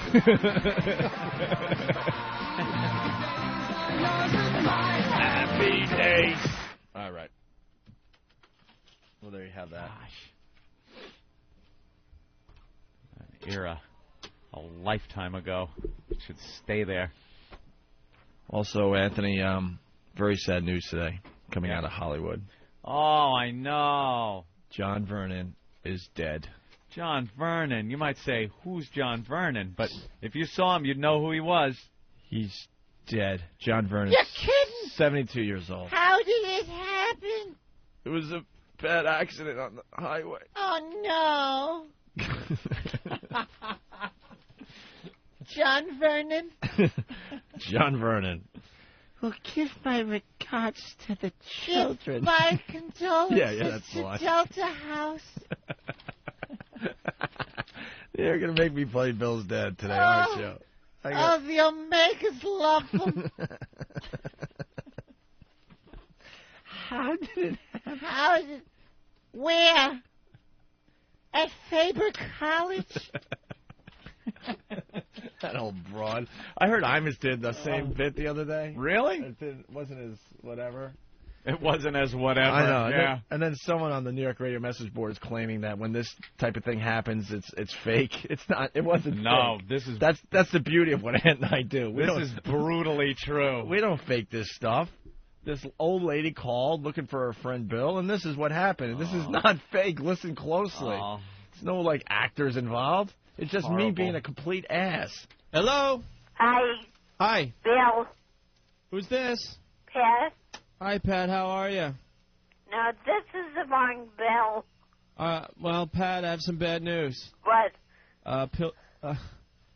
Bill died today. You're kidding? Oh, my God. Yeah. It's tragic. Who's this? He was in a car accident today. Oh, no. Who is this? It's John. John? Yeah. Oh, boy. Oh, my God. I don't believe it. Yeah. I was just talking to him. I know. Where did it happen? This afternoon. Where? On the highway. Oh, God love him. Yeah, big pile up. Oh. Well, be sure and give the kids my condolences. Okay. Well, I gotta go. All right, John. All right. Thanks. Bye. Bye. Brutal, man. There she goes. I've heard that 1,000 times, and it's just as brutal as the first time. Yeah, well. Oh. He had just given me double secret probation. Yeah, well, John Vernon, 72, portrayed the evil Dean in Animal House. He has died. Yeah, you know, I'm Dean Wormer. He recently suffered a heart attack, and he died Tuesday in his sleep at his home. Faber. Born in 1932 in Saskatchewan, Canada. You know what? I'm reading the little article here. I didn't know he was in The Outlaw Josie Wales. Yes. I had no idea. One of my favoriteest lines ever was from The Outlaw Josie Wales from John Vernon.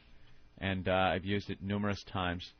It's when he looked at one of these military commanders and said, "Don't piss down my back and tell me it's raining." It's just a great line. That's where that came from? Yep. And he delivered it, of course, in his inimitable style. Right.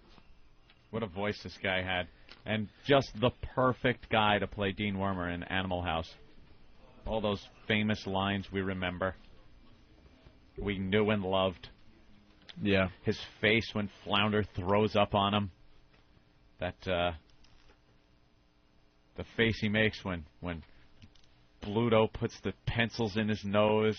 It's great stuff. He was very good. Well, why don't we go to the tribute tape, Anthony? How many movies was this guy in? I know. It's his resume is ridiculous. 110 movies. Yeah.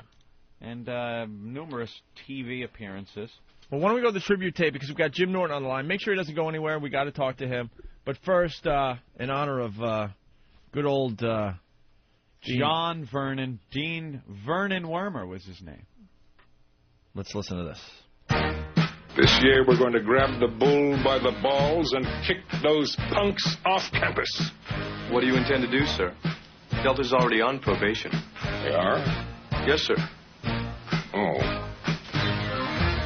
Then, as of this moment, they're on double secret probation. Fat, drunk, and stupid is no way to go through life, son. You boys seen your grade point average yet? Well, have you? I have, sir. I know it's a little below par. It's more than a little below par, Mr. Hoover.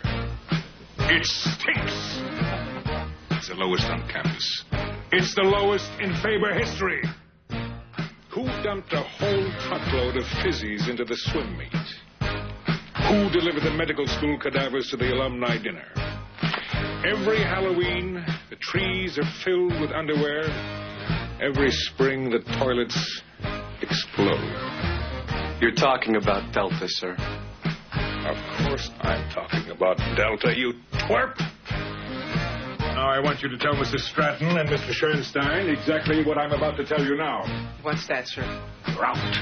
Finished and Faber expelled. I want you off this campus at 9 o'clock Monday morning.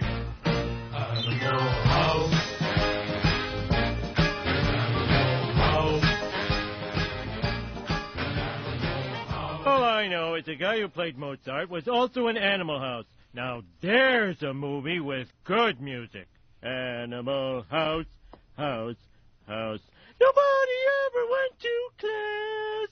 Then we saw Donald Sutherland's ass. Animal House, house, house. Animal House, house, house. Then they did the ads like American Graffiti, where you found out what happened to everyone. And Anthony, there's our loving tribute to good old Dean Wormer. Homer, funniest thing ever on television. Jesus Christ. There's our loving tribute. Animal House. Oh, that is hysterical. Well, let's switch gears and say hi to old Jimmy Norton. I know Jimmy Norton. He stinks. Hi, guys. Hey, Jimmy. I can hardly hear you come on my dumb cell phone outside. What are you doing in Pittsburgh? I'm doing the Improv tonight and tomorrow. Oh, you are? I didn't hear about that. I figured I forgot to mention it. I've been too busy. You know, it's all about the show. I figured I'd interview you as a regular comedian. So, I actually just did radio, which was really fun. It's very rare that you enjoy it. I did a country station this morning, which was kind of like, hey, how are you? You know, they did some Toll Bridge jokes. It was fucking awful. Yeah. And unique. I'm walking through security yesterday, and I just hear out, Jim Norton, you stink. And I'm being heckled, and it's by one of the guys who's actually looking at the bags going through security. Are you serious? Yeah, so if you wonder why fucking bombs are sneaking out of the plane, it's because they're all listening to this awful radio program. Hey, the phone number for the Improv in Pittsburgh, 412-462-5233. Norton's in Pittsburgh all weekend long. And then he was supposed to fly to New Orleans with us on, when are you going down there, Sunday? Yeah, I'm flying in Sunday morning to Newark and then down to New Orleans. Oh, yeah? Why? What's the matter? Well, we have you checked your email yet? No. Jimmy, this is not a gag, but XM screwed up your flight. What do you mean? Well, I'll read an email from good old Club Soda Kenny, who's sitting in with you today. Who's the guy today. That takes care of us, as you know. This is to Megan. Norton is not booked on a flight on Sunday from Newark to New Orleans or the return from New Orleans to Newark on Wednesday. If you tell me that they held the flight and never actually fucking had it ticketed, I'm going to throw my cell phone. According to Continental, originally there was only a 24-hour courtesy hold put on those flights for him, but nobody followed through on them. Did he throw Did he throw the cell phone? What's the deal? Well, then Kenny said, okay, well, Kenny booked you another flight. On the same flight, Kenny? Yes, the same flight as us with one little more piece of bad news. I'm not doing it. I'm not going. I'm not fucking going. I'm not fucking going. Do you want to hear the last bit of bad news? What is it? I think he knows what it is. Yeah, that's telling me in the back. Not happening. more bad news is that first class is only available going to New Orleans, but first is not available on the return flight. Oh, well, you know what? Why is this always a problem? Why isn't Kenny doing our travel? Exactly. Why is this a fucking problem every time? Hello, exactly. Whoever is paying for the flights must request that he be waitlisted. Absolutely not. Unacceptable. Unacceptable, indeed. It was already held. Why did they forget to follow through? Why? I don't know. I really don't know. I sent this off to the big bosses down in Washington with a pretty angry response. It says, this needs immediate attention. This is Club Soda Kenny's words. And then he writes in the email, I don't know how anyone is going to justify this to Norton. Well, I had already gone in and fixed seats and everything. What's the problem with this? Why is this so difficult? You book a flight, you pay for it, end of story. Why is this hard? I know. I could not even believe that after the last debacle that of course it happens again. Of course it does. And then they get mad at us because we want Club Soda Kenny to take care of all this because we know it will be taken care of right because, we're his #1 priority. It's ridiculous. Well, you know what? I fucking just tell them to cancel the ticket. I'll stay home. I don't care about going. I hate New Orleans anyway. I don't care. It's annoying. You know what? What's the difference? If it was a priority for them, they would have gotten it done. They would have done it. Right. It makes you feel like a second-class citizen. It's just annoying, dude. I mean, I've flown coach a million times. It's not about that. It's just irritating. It should have been taken care of. No, I explained that to everyone. I mean, you do so much traveling that it's just something you need to do to feel comfortable at this point. Dude, I've flown so much. It's all I do is I'm on fucking planes more than most people that work for the airline. It's like I know how to travel. And it's just, why does this have to happen? Why every time does it have to be a problem? I don't know. You know, Jim? Yes. It's Kenny. Yeah, hi, Kenny. You know, I was just talking to a friend of mine. I said that you fly a lot. And why does this have to be a problem? He goes, yeah, I know. I know, and that's what I was trying to tell somebody, but they didn't want to listen. They're like, you think so? I'm like, well, it's probably going to happen. I love you. It's sickening. Why does this always happen? All right, listen, sweet cheeks. I'll take care of everything for you, all right? There's nothing you can do. What are you going to do? I mean, there's nothing you can do. We might be able to, all kidding aside, get you on an earlier flight out or something. That might be first class. Yeah, the earlier flight, there's first coming back. Dude, I'm not even then they can put me on that. I'm not even being a prima donna, dude. Most of my career I've flown coaches, whatever. It's just the idea that, like, when you tell somebody, all right, let's do it this way, and they do it, and they don't follow up. How does it just fall by the wayside every time when Kenny would get it done? What's the problem? Right. We don't really understand, and we barely pay Kenny any money, so it's not a money issue. After last time, this should have been taken care of. It happened again. Picture perfect. I would rather not travel, dude. I would rather stay in New York and just not travel. I deal with this crap enough doing stand-up and going to gigs and having problems with flights and layovers and delays and all these nightmares that happen. And the airline tells you one thing and then your seat's not held. I've dealt with this so many times. So you're saying you were flying since we were like -8? I was probably -8 when I was flying, and then I might as well quote the wrong Richard Pryor CD. Pompous asshole that guy was. Hey, what's this Richard Pryor CD? That Jack's crazy? No, stupid. Wrong one. Jimmy, this is the interesting part about the whole email. If Kenny didn't just casually, check our confirmations, you know how obsessive he is, so he checks it a lot of different times. This would have went unnoticed. Oh, imagine us all at Newark. On the phone? Is there a way to get Logan or Straley and go, what happened again? Not that Logan's got this to worry about, but can you get somebody on and ask why? Yeah, I guess. We could try to figure that out. Yeah, sure. I would like to know why it happened. Well, dude, I went on, and I even called. I even sent an email out, because I think I went on and checked and said this has not been ticketed. I always go in and fiddle with my seats. I'm an obsessive flyer. I hate flying. I'm afraid of it. The only airline I fly, you guys know, I'm only comfortable on one airline. So I finally figured out a way to conquer this horror, and this is the way I do things. Right. It's like I went in and checked to fix my seat so I had the right seat, and they said this has not been ticketed yet. So I send an email off. This has not been ticketed yet. Right. Do I have a window seat, Kenny? What's that? I'm asking Club Soda Kenny if I have a window seat. You have a choice of a window or an aisle seat. Oh, because I could switch. I got you. Okay. I prefer the aisle. I enjoy the window seat because I like taking a look out. I do too, but I pee so much, and I'm like, it's like you're flying with somebody, but I fly usually. I'm not with somebody, so I have to keep getting some stranger. Can I get up to pee? Can I get up to pee? And it's embarrassing, and I feel claustrophobic. And as soon as I piss, I sit down, and my bladder feels pressure again. It's psychosomatic, I think. Jimmy, let me tell you something. I think I can make things a little better. I'll give you half of my nice warm cinnamon roll that I'm going to be getting in first class. Well, you know what you can do with your cinnamon roll? Just keep it and bring it back, because when I'm still in New York, you can just hand it to me when I see you guys in the studio on Thursday. And then he can throw it in his microwave and heat it up himself.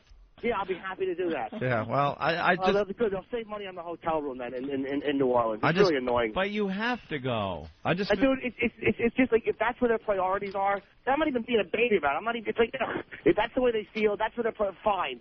Then fucking no big deal. I understand. There is absolutely nothing they can say down there that's going to twist or turn this around to be our fault again. Like last time, like with the Vegas thing. With the Vegas thing, for some reason, there was this little thing of how we were kind of somehow at fault.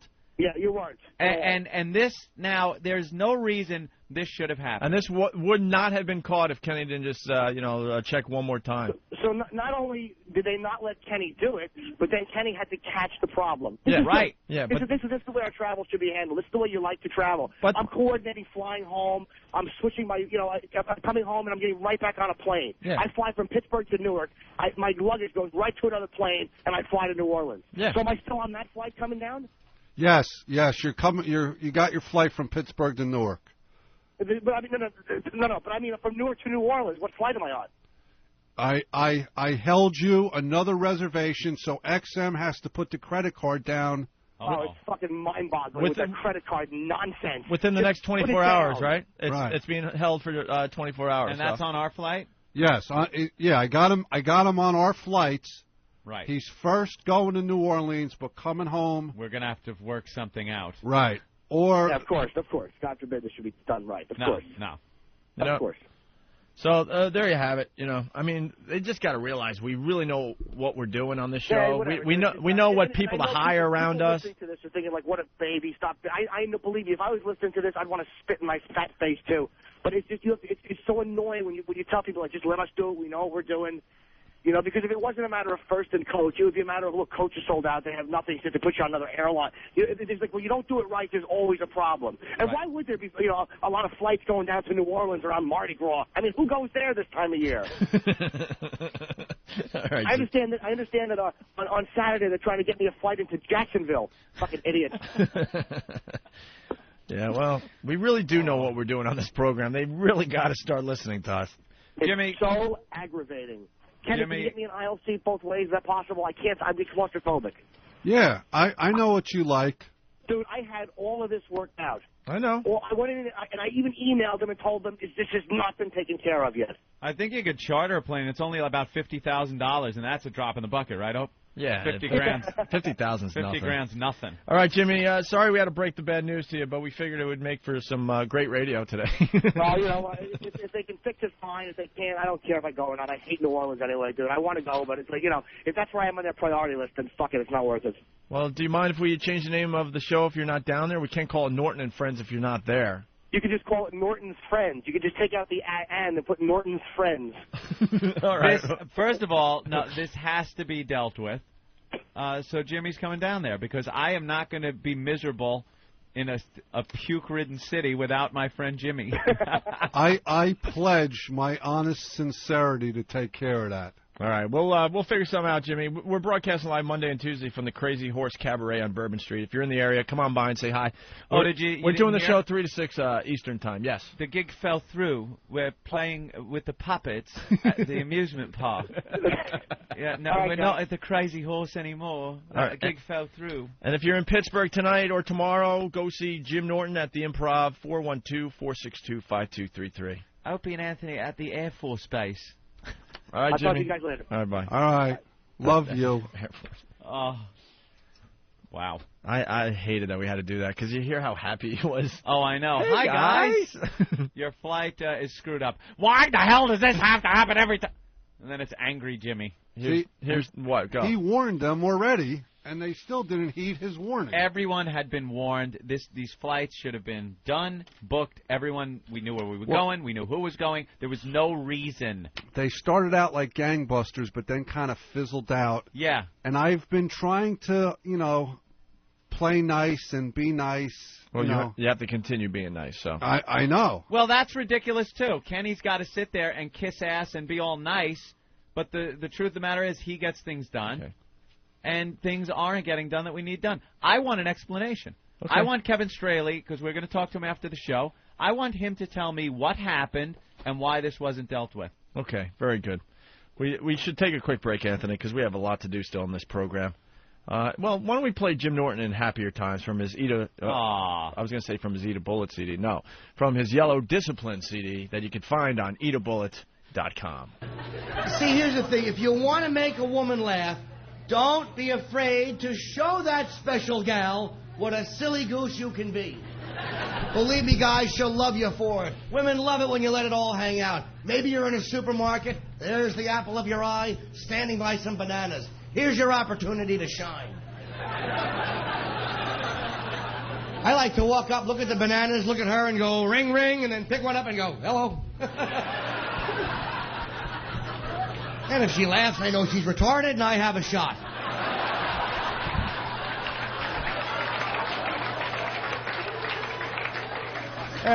Nah. Yeah. Have a little magic juice, you genetic disaster.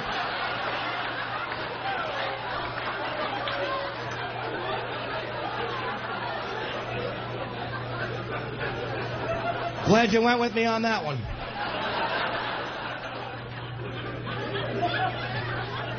I'm only joking. I got yelled at in college for that joke, too. At the end of the show, a female member of the student government came up to me, and you know what wonderful senses of humor they have. Just such a typical puke, She's like, I don't think it's appropriate to make fun of the mentally challenged. What if there were some here? I'm like, in a college?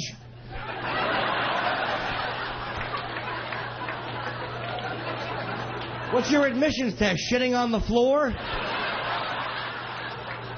Let me know if Britney Spears applies. She can use my mouth. See, because people like to complain, but you're never going to see college students protesting to get retarded people admitted, because that would inconvenience them. You're never going to see a bunch of Rutgers, Columbia, Yale students, more retards in class. How annoying would that be?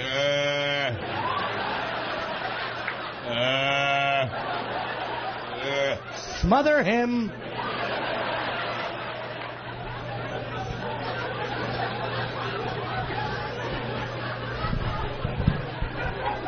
I actually had a weird experience. Retarded people are cool, man. I was in an emergency row on a plane, flying emergency row, and sitting by the exit window on the other side was a man with Down syndrome. And he's not supposed to be in that seat. That really is a safety hazard when you're flying. So I'm trying to get the flight attendant to move him, and I'm being very nice. I'm just kind of like...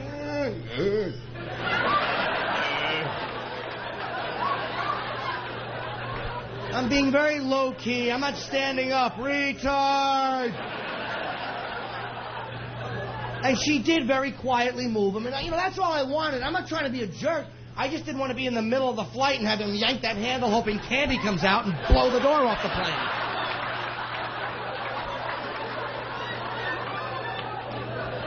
We all get sucked out except for him because his head gets stuck.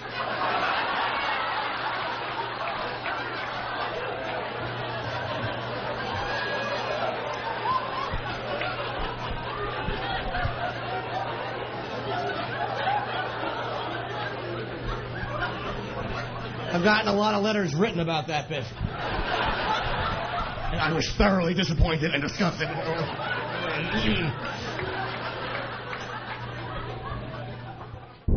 In a starchy world, mired in imperfection. What the hell is that? It's a bagel, but for some reason at this place, they put it like on the grill. One man. It's all about me. Will challenge the status quo. They don't have a toaster? That annoys me. Navigating treacherous terrain. There's crap all over it. Like I'm seeing grease. Confronting the unknown. And there's something green on it, which could be a pepper or a booger. It's awful. With a platoon of interns. You sheep. And military precision. Go, go, go. Fix it. The world will witness a revolution. Bagel Diva. Coming soon. Come on. To a bakery near you. Are you kidding? Live from Mardi Gras. Norton and Friends. That's hilarious. Opie and Anthony. Live from the Crazy Horse Cabaret. Monday and Tuesday, February 7th and 8th. Anthony and Opie. From 2 p.m. to 5 p.m. Live from the Crazy Horse Cabaret at 226 Bourbon Street in New Orleans, Louisiana. ONA. And Jimmy Norton as Norton. Call 504-525-5801 for more information. Or go to opieandanthony.com. 100 channels of crystal clear digital audio. XM satellite radio. Radio to the power of X. XM 202. The Opie and Anthony Show.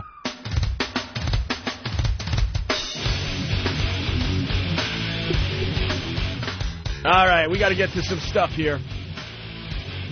P.J. Walsh is outside the studio, Anthony. Oh, yeah? He hangs with the blue-collar comedy guys. Oh, yeah. Jeff Foxworthy and Larry the Cable Guy, I believe. And Sure. Very funny. Very funny. And P.J. Walsh is one of them, right? Yeah. And then we got a girl that kind of looks like Lady Di that's going to come in and do the news, right? Lady Di, if she was healthier? No? Anyone with me? Healthier. And? There reaches a point where I just don't comment. This one's a beauty queen compared to Lady Di. And that ain't saying much. Hey, is the monitor on out there? Yeah? Probably. Oh, she's going, no, I don't, because the delay just kicked in. For another uncomfortable moment? Yeah, well, why don't we get P.J. Walsh in here? They're turning down the monitor so you could tell the listeners how you really feel about that mess out there. And we also have Pat from cringehumor.net. Yes. That's going to interview Kenny live on the show. So what do you think? The monitor's turned way down. Eric, I hope you turned it way up. I hope. I can only hope. No, because I'm not commenting on anything. No? No, why would I say anything bad? You asked if the monitor was turned down. Well, I cop. have one observation about that chick. Okay. She's got big tits. I like a chick that comes with standard airbags. Very good. Yeah. If Bob, our agent's listening, you better call Philly. This isn't the clean show that you were hoping for. Where did she come from? We were kind of auditioning people to maybe be a news person on the program. But I don't think we put the word out, like show up at the studio. So how did she? She's a go-getter? Took the liberty of sending her material in, saying she wanted to do it. All right, well, Ben, I think She's a Ben go-getter if is food. Go-getter. Let's get PJ in here. I said that already. Please? Right. All right, P.J. Walsh. I also forget that we rebroadcast this show. I know, that's the worst. Doesn't matter. When you you turn think the you monitor got down. I know. When you think you got away with something. Yeah. And they get to hear it 18 more times. I know. That's the best. Because in the old days, you could get away with a line, and they would only catch it maybe when we went on vacation. Oh my God! So then the odds that they're going to hear it. Yeah, and then there's nothing they could do because we're on vacation, and then by the time we get back from vacation, we all forgot about it. But with this replay schedule, you're right. Oh, at 1:11, she'll be listening, going. Yeah. Oh, wait, this is where I got to start listening because it was just before my appearance on the show. Yeah. We're the worst. Hear what they were saying about me. Yeah. PJ, what's going on, man? I don't know, man. I got a freaking horn in front of me. Yeah, that's Anthony's wacky horn. But he doesn't use it like other DJs would actually use a wacky horn. And he's sitting right next to me playing with my things. Why? Because he wants to. When there's an open mic and chair over there? Yeah, Anthony. Yeah, he put me over here. Why did you put him over here? Anthony gets very nervous when people are near him. Eric, it's something that are you happened. fucking crazy today? There's something that, don't take it personally, there's something that happened to Anthony on our time off. He gets very nervous when people are very close to him. I don't. No, you know where it comes from? What? It comes from our time on at NEW. Yeah, because I never liked because I would always get abused by somebody that sat there. Nothing personal, my friend. No, I wouldn't. He got beat up by a girl once that was naked. Girl beat me up with her poetry book once. She was completely naked. Is that where it started? That's where it started and ended. Yeah, that was pretty much why I then didn't want anybody even near me. She had Christmas lights on, and she was doing really bad poetry, and she was naked, and she beat up Anthony because he laughed at her poetry. And you beat her off with a horn? No, I just kind of hung out and let security take care of the issue. Yeah. And then after that, people would come in. Not you, you're a guy, you're doing an interview. That's fine. But there would be these skanky skank whores that would come in and do things with themselves, touching various body parts. And they're just diseased whores because they're allowing us to do things to them with baseball bats and whatnot. And then they're all drunk and they're next to you, so you're right there. They feel compelled to then touch you or come over and like grab you and try to kiss you and stuff. It's like, get away from me. You get diseases that way. It's the Opie and Howard Hughes show. Yeah. The Aviator. That sounds like a skanky whore with a poetry book. The other day when you said I was sounding like a raving lunatic over the milk? You're sounding a little weird right yes. now. A little yes, strange. You're freaked out because naked girls are touching you and... Yeah. I'm sure there's people yelling at their radios. Naked girls touching you, Anthony. No, naked skanky girls touching me. Okay. Let's get, There's still a percentage out there screaming at you. Let's get it straight. Yeah, I like a little skank in my woman. Skank. Just a little bit. All right. Little bit. Yeah, let's say, I'll bury the argument right here. All right. Let's say Sandy Kane is in touching Twatto, that growth, that thing, that herpes, vaginal wart, whatever it was, that was on her vag, and she's playing with it. Oh! Where'd you get those? Why don't I have... No. I asked for these. I need them, too. No. I need them, too, on plate 4. You don't get to play the Sandy I need Sandy Kane. I've always used the Sandy Kane. Nope, I stole them from you. No, I will have Sandy Kane. I stole them in the settlement, my friend. Look what I get to do now. Anyway. You don't get to do this anymore. I want the Sandy Kane. Then trade me something like last time. I need Sandy Kane. You got plenty of fine sound effects. No. You're acting like a child. Just unplugged his machine. You're the worst. Warning. You unplug your machine. Now I'll play. You will be molested. You're acting like a kid. Fat, drunk, and stupid is no way to go through life, son. Put a sock in it, boy. Or else you'll be out of here like shit through a goose. Then, as of this moment, they're on double secret probation. Oh, yeah? Now look what I do now. Oh! You'll get your chance, smart guy. Ow! Oh, dear. Oh, dear. Ow! Hello, exactly. Ow! You have something to say. I have something to say. All right, so let's just talk. Oh, ow! This is a giant cock. Ow! That one worked. Wait, do this is a giant cock again. This is a giant cock. Ow! Can you do it again? This is a giant cock. Ow! Ow! I love when things just work without planning it. Ow! Ooh, I don't believe. Ow! Ooh. I absolutely need the Sandy Kane clips. Anyway. Those are community sounds. I had them. I had worked with them. I knew where they fit for many, many years. I absolutely need them right above. Fat, drunk, and stupid is no way to go through life, son. On plate 4. No. Oh. No, you will not get absolutely. Sandy Kane. Why wouldn't I have Sandy Kane? Because these are mine.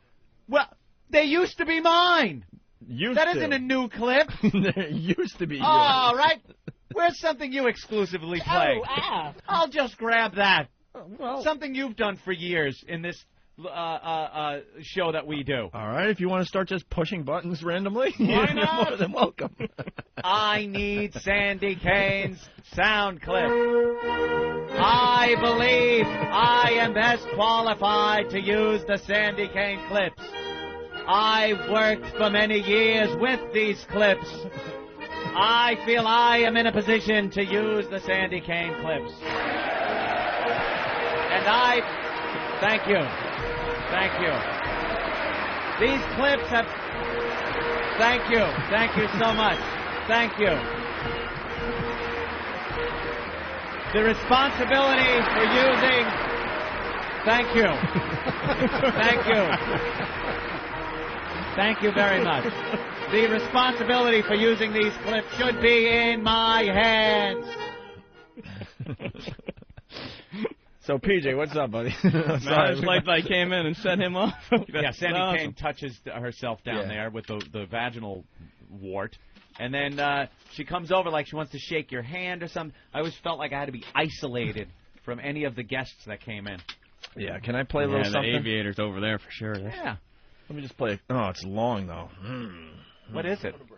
Huh? All right, we'll play it real fast. Ladies and gentlemen, the one, the only, Sandy Kane. Thank you very much. Thank you.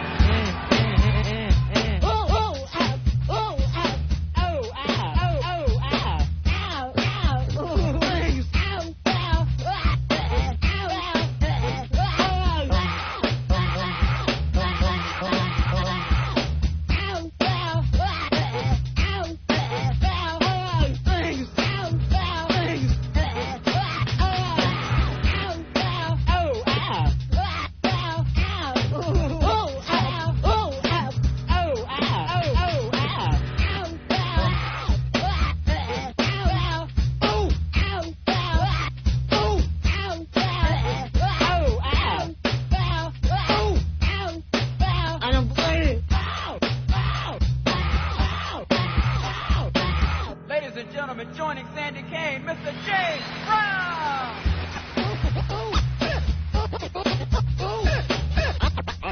I don't play it. Beat it, monkey. Beat it,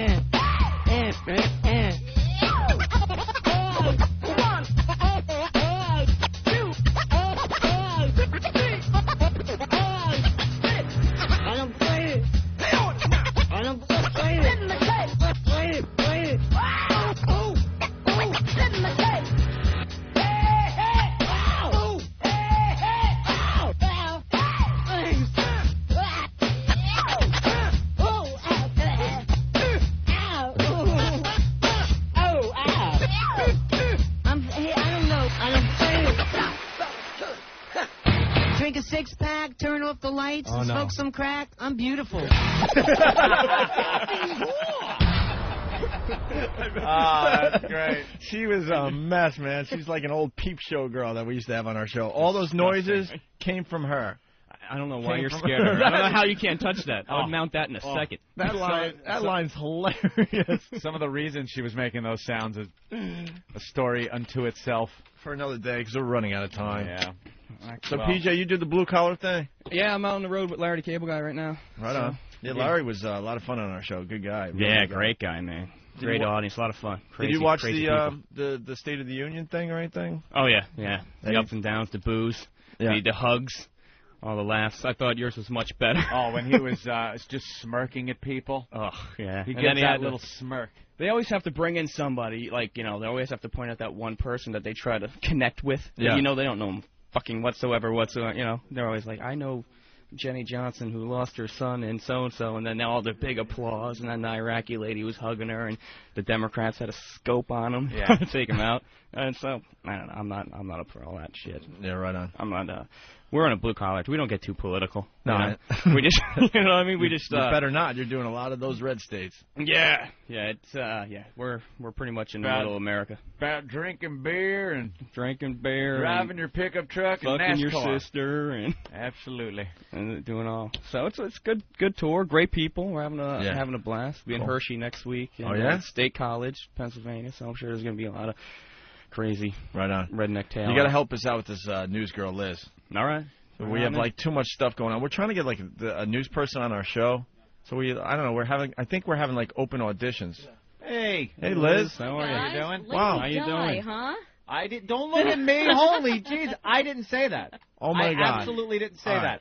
Opie said that. All right, look, wait. Hold on. That's okay, but I do have a fully functional liver. I just need to let you know that. Hold on a minute. Why is she so confrontational? Hold on. We were going to let it. We were going to let it slide. We were going to let that little comment slide and let it just kind of float out there. We got to get your picture on the website now, and then we're going to get a picture of Lady Di, and people are going to go, "Wow, there's a similarity." Okay. I said you're a healthier Lady Di, by the way. I certainly hope so. All right, so get Steven here to take a picture. I'm telling you, we'll get it up on opieanthony.com, and we'll let the listeners decide. Right? She looks like one of my old girlfriends. Oh, yeah? Chlamydia. Oof. Was that one of your jokes, Kenny? Prepared jokes? Kenny's very big and stupid. The redneck's laughing. Redneck. I'm from New York, you son of a bitch. I'm from here. He's laughing because he doesn't want to get beat up. He's very intimidating, right? Pension. Yeah, I'm not gonna. He's really big, but he's big and stupid. But he throws a mean punch. No, I'm good like that. All right, so Liz, I think the only thing Lady Di is she's kind of got a chubby face, is what it is. Yeah. So that's no, but you can say and I anyone haven't started looks drinking like. yet. Ah. You drink or no? No. No. And Kenny's right. You got big boobies. Oh, thank you. Yeah. Kenny said it. Yeah. Well, thank you very much, Kenny. Yeah. So you got a hold of Ben to do the news? I or? certainly did. I didn't even think he was going to get back to me, so it was kind of shocking. Are you a news person or? Used to be. For who? For a little station up in a little town called Port Jervis. That's Maine? Port Jervis. No, that's actually New York. Upstate Port New Jervis, Yeah, New York? Yeah, there, okay. yeah. Isn't there a Port something, Maine? I'm certain there is somewhere probably on the coast. Port something everywhere. Thanks for going with that. She looks like what you call, Opie, one of those Buffalo Bettys. Oh. Yeah, you definitely have the Buffalo Betty look going. Well, that's all right. No, because the Buffalo girls, they get the big sweaters to hide their bunts. That's right. And A bunt? I don't know if you have a bunt because you're hiding something down there. I'm hiding everything down here. And do you have the stretch pants on, too? She's a chubby girl. That's okay. What they say. Girls come in all shapes and sizes. That's Opie. right. All wonderfulness. She's Big cute. variety. You're cute in a endearing type of way. Oh, thank you. So are you. Thank you. Thank you very much. He's better than that. Come on. How old a gal are you? I'm 30. 30? Yeah. She's got a baby face. She looks Past her younger than prime. 30. Huh? Past her prime. That's right. Why is she past her prime? Why is man? that? 30, that's experience. Have you seen Nicolette Sheridan? She's all over the tube crying and stuff. She looks really hot. Yeah. And she's a lot older than 30. Is she like 50? Yeah, but how She's can you compare the 40-something. two? All right. Good point. Yeah, she's probably a lot taller than I am. Yeah. So, Liz, wow, you got, like, very long stories there. Serious news. Serious news? Why are you giving me a Kathy Bates look right now? Don't worry, I'm not going to do anything to you. All right. No hobbling. Should we start the teletype and see what Liz has? If she has some news chops, Sure. Anthony? I'd like to ask her a little more about Port Jervis. Oh, no, that was about 6 years ago. But your experience up there was a radio station? You It did was the with news? a radio station. I was the news director up there, and there's really not a lot going on up there. I mean, like, the biggest news was, like, the sale at Bob's Crack Den. There's, like, nothing going on up there. And then, oh, boy. so now I'm down at a station down the shore, and now I'm here. All right, good. Let's, all right. Should we start the teletype and see what happens here? All right. All right, Derek, if you will. Now with the news, the Lady Di lookalike girl. Well, according to an initial report, the head of the UN Oil for Food program, Benon Sevan, made oil deals with Iraq and violated standards of integrity. According to Commission Chairman Paul Volcker, Sevan repeatedly solicited... Wait. What'd you say? What? What'd you say? What did I say? What? Poker. Volcker. No, before that. Chairman? No, before that. Commission. No. Of? No, before that. According to. No. Before that. Integrity. I don't know. Forget it. Kenny, she's auditioning. Yeah, let her Doesn't be. need you chiming in during her audition. That's fine. All right, go ahead, Liz.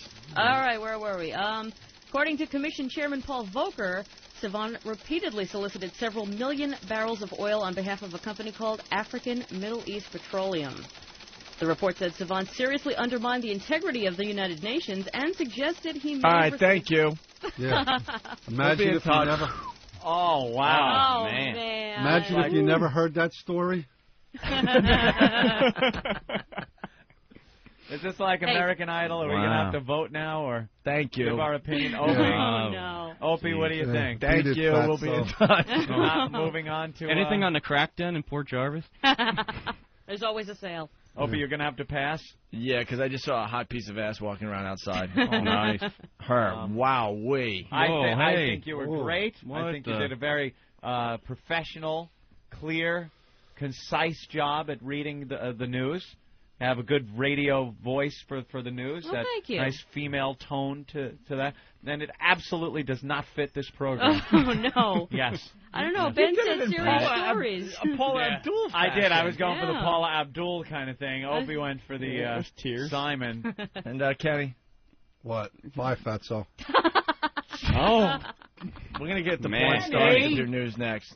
Kenny. She waited an hour and a half for that. You are rude. Eric, show her the door. Thanks. I really appreciate it. Thank you, everybody. I think you did a bang-up job. Thank you. You're welcome, and good luck in your future The endeavors. Brooklyn Diner's down the Thank you very street. much. Have fun with your whatever. Yeah. Do you have the music you can play? There's a deli downstairs. I got to deal with those guys. What's wrong, Ben? She stunk. Man. Who's the hot piece of ass? Yeah, why isn't she reading the news? Get her to read the news. Yeah, get her to read the news. Watch how interested we'll be when she reads the news. Watch Kenny perk up when that happens. Oh, I got a few questions for her. I bet you do. You're going to tell her what a deli is. There she goes. All right, there she goes. Off to, what did you say, the Brooklyn Diner? Yeah. There's a diner downstairs. If you don't think God has a sense of humor, just look at these two out there conversing. You mix up the DNA one way, you get that thing, and then you mix it up another way, and you get wow. I'll say. Tell her not to walk down the middle of the street because Ghostbusters will try to cross the streams and destroy her. This is good music, too, because it is actually like David Manor, and then there's the Hulk. kind of works perfect. Oh, wow. Kenny's interview? Yeah. Wait, that's not the piece of ass that's getting naked? That's the piece of ass's publicist. Whoa. Wow, she's hotter than the piece of ass, I think, though. Really? No? Really? Oh, I haven't seen the... See how much publicity she's in. All right, well, why don't we get Pat from CringeHumor.net? We're trying to get through a bunch of things here. We also have PJ in studio. You know, Kenny, big girls give good head. I wouldn't get that upset. I'm a married man, sir. I don't know what you're referring to. Huh? Oh. It's so appealing. Oh, what? Sorry. I think Ann wants to just go home at this point. Not a fool. Oh, it was just it was like stuck in my head. Just popped out. I have no idea what you're talking about. PJ, do you have anything? I don't know. Idea, I'm right? still. I always nice to fat girls because I know they give good head. Ping, ping, ping, ping, ping, ping. Banana fool. Yeah. Not a phony. Hey, Pat. Hey, what's going on, guys? Ring, ring, ring, ring, ring, ring, ring, banana phone. Ring, ring, ring, ring, ring, ring, ring, banana phone. All right, sorry. Oh, isn't comedy all about timing? PJ, you would know that, right? Yeah, I think, that was your horrendous. time on calling that girl fat. I was like, whoa. Oh, Kenny. All right, Kenny. Yeah, that was very That awful. was just unbelievable. It was just rude, Kenny. All right, I ran out of things to say. Do you have another joke? That's funny. I ran out of things to say, so he blurted that one out. You're huge. Do you have another joke for us? Nah, let Patrick do his thing here. Yeah, Patrick's here from CringeHumor.net. Yes, I'm here to... It's a great website. It's my awful interview skills for Club Soda. Yeah, you've been really taking a beating. Opie says your interview I'm not skills the only one. stink. I'm not even going to defend myself. It was fucking horrible. Have you listened to his interview skills? Well, I have. They stink. Terrible. I completely choked that night in front of Opie. And You his did? Beautiful blonde hair. Yes. Couldn't handle it. What? He was interviewing you? Yeah, for some. And Bob Kelly? It was Yeah, we were filming. They were sending to the troops. Yeah. We filmed the show at the Comedy Cellar for the troops in Iraq. So Right. Opie stopped by. We're going to do like man on the street interviews. Cool. He just busted my balls and made me choke up bad. What was he doing that was really bad? Yeah. He just giving me one word Stuttering answers. and no, your technique was awful. Even Bob Kelly said it. Well, that's Are you this important that you need a camera guy with you? it's for the website. It's my black photographer, Lamont. Oh, Yeah, that was got a uncalled black photographer. He knows he's black. You don't have to point it out to Actually, the him. whitest black man there is. He has a What do you job. call a black? He's got a job. You stepped on it, Anthony. Now I you had don't another say it. joke. Now look at what you do. Now you don't say it. I had a really good joke, and now I can't tell it because You comedy's all about timing. You want to hear? on me. You want to hear I a love really inappropriate joke that was just presented to me from your producers? Yeah. What do you say when you see your TV floating around your room in the dead of night? Drop it, nigger. Holy, Jesus Christ. Dude, man. I'm telling this is a list of jokes I was given by your producers. I don't even hear those jokes in the red states. Are you insane? You're not that stupid, are you? Are you crazy? It was topical. We were talking about a black Do man. you know you're trying to endear yourself to the brass down there in Washington? and you blurt out a joke that can't even be taken any other way but insanely racist? All right, maybe I can redeem myself with this one. No. What do you think? What do you think? You're hanging out with Dice still? Yeah. No. We'll take the joke page away from him, please. Oh, my God. I smell a tsunami coming. Let's calm down. You're fired. And why didn't the colored gentleman He's taking pictures. He's taking pictures. He's enjoying the joke so much, he's taking pictures as you're telling it. That's so he could give it to his peeps so they could bust Kenny's head open when they see him. It's over. That's cringe humor. You wait. There's going to be a bunch of fat black guys chasing you down the street. All right, well, so we got Patrick from cringehumor.net, and he wants to interview Kenny for the What website. is your problem, you insensitive asshole? Yeah, let me do my little gay intro here. This is Patrick from cringehumor.net with the legend in the world of comedy, the star of HBO's Inside the NFL, the fourth member of the O&A show, and a runner-up for Breakthrough Performer in the 2004 Cringe Humor Awards, Mr. Club Soda Kenny. How you doing this morning, sir? See how bad this is? I told you. He gets I'm reading it verbatim. He gets that nervous thing going. Why would you ask me that question? What, how are you doing this morning, sir? Yeah. This a little icebreaker. All right, next question. All right, let's start off with a question that most people have on their mind. He has a problem with how you do. What a tool. People want to know if you're a helmet head or an anteater. That's your question? That's... All right. Well, that was fascinating. Let's That talk was. about you. Yeah. Thank you. Helmet head or anteater? It's a little take on your manhood down there. Is it clipped or unclipped? Is it? No, because that's what I asked all the girls at the porn Right. It's a little callback. See, Yeah. he's trying to hone in on trying to be cute. I got you. Do you have an answer? Yeah, like everybody. Next. All right, is it true that you're one of New Jersey's finest? No. What is your background in martial arts? Why don't you ask me, nice questions? This is... This is why Okay. I wanted to do this. This is so bad. All right. Yeah, why don't you ask me, how old are you? What's your favorite color? Green. All right. Many people first fell in love with you when you were Andrew Dice Clay's right-hand man. How did you come to work with Dice? I was very lucky. How did you meet him and strike up a relationship? Come on, talk about something interesting. Let's go. We're talking about you. This is what I was brought down for. Yeah, so ask me questions like, did you go to college? Did you go to college? I have a PhD. A pretty hard dick. What, am I setting up your awful hack material here? Man. Can I ask some of your questions? Because this is fucking horrible, man. You run a site that critiques comics? What do we got here? This isn't even you. All right, listen. Who are your comic influences? That's actually a decent one. Really? I guess. This is the best one I can read here. Regularly.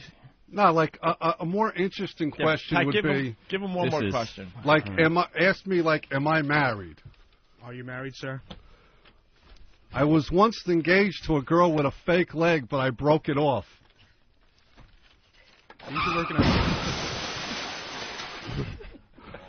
Didn't you work in a hospital at one point? Yeah. I used to be a gynecologist, but I got fired because I got caught eating on the job.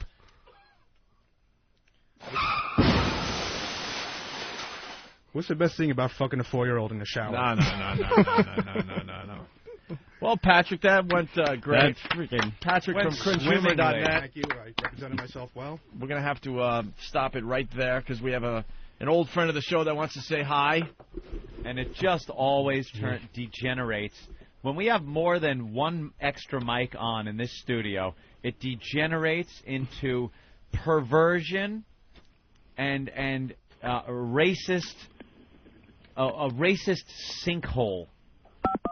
Oh, hello? Hello. Oh! Louis Black, everyone. Louis. It's good that, what is it, the one extra mic? Yeah. That's all it takes is one extra mic.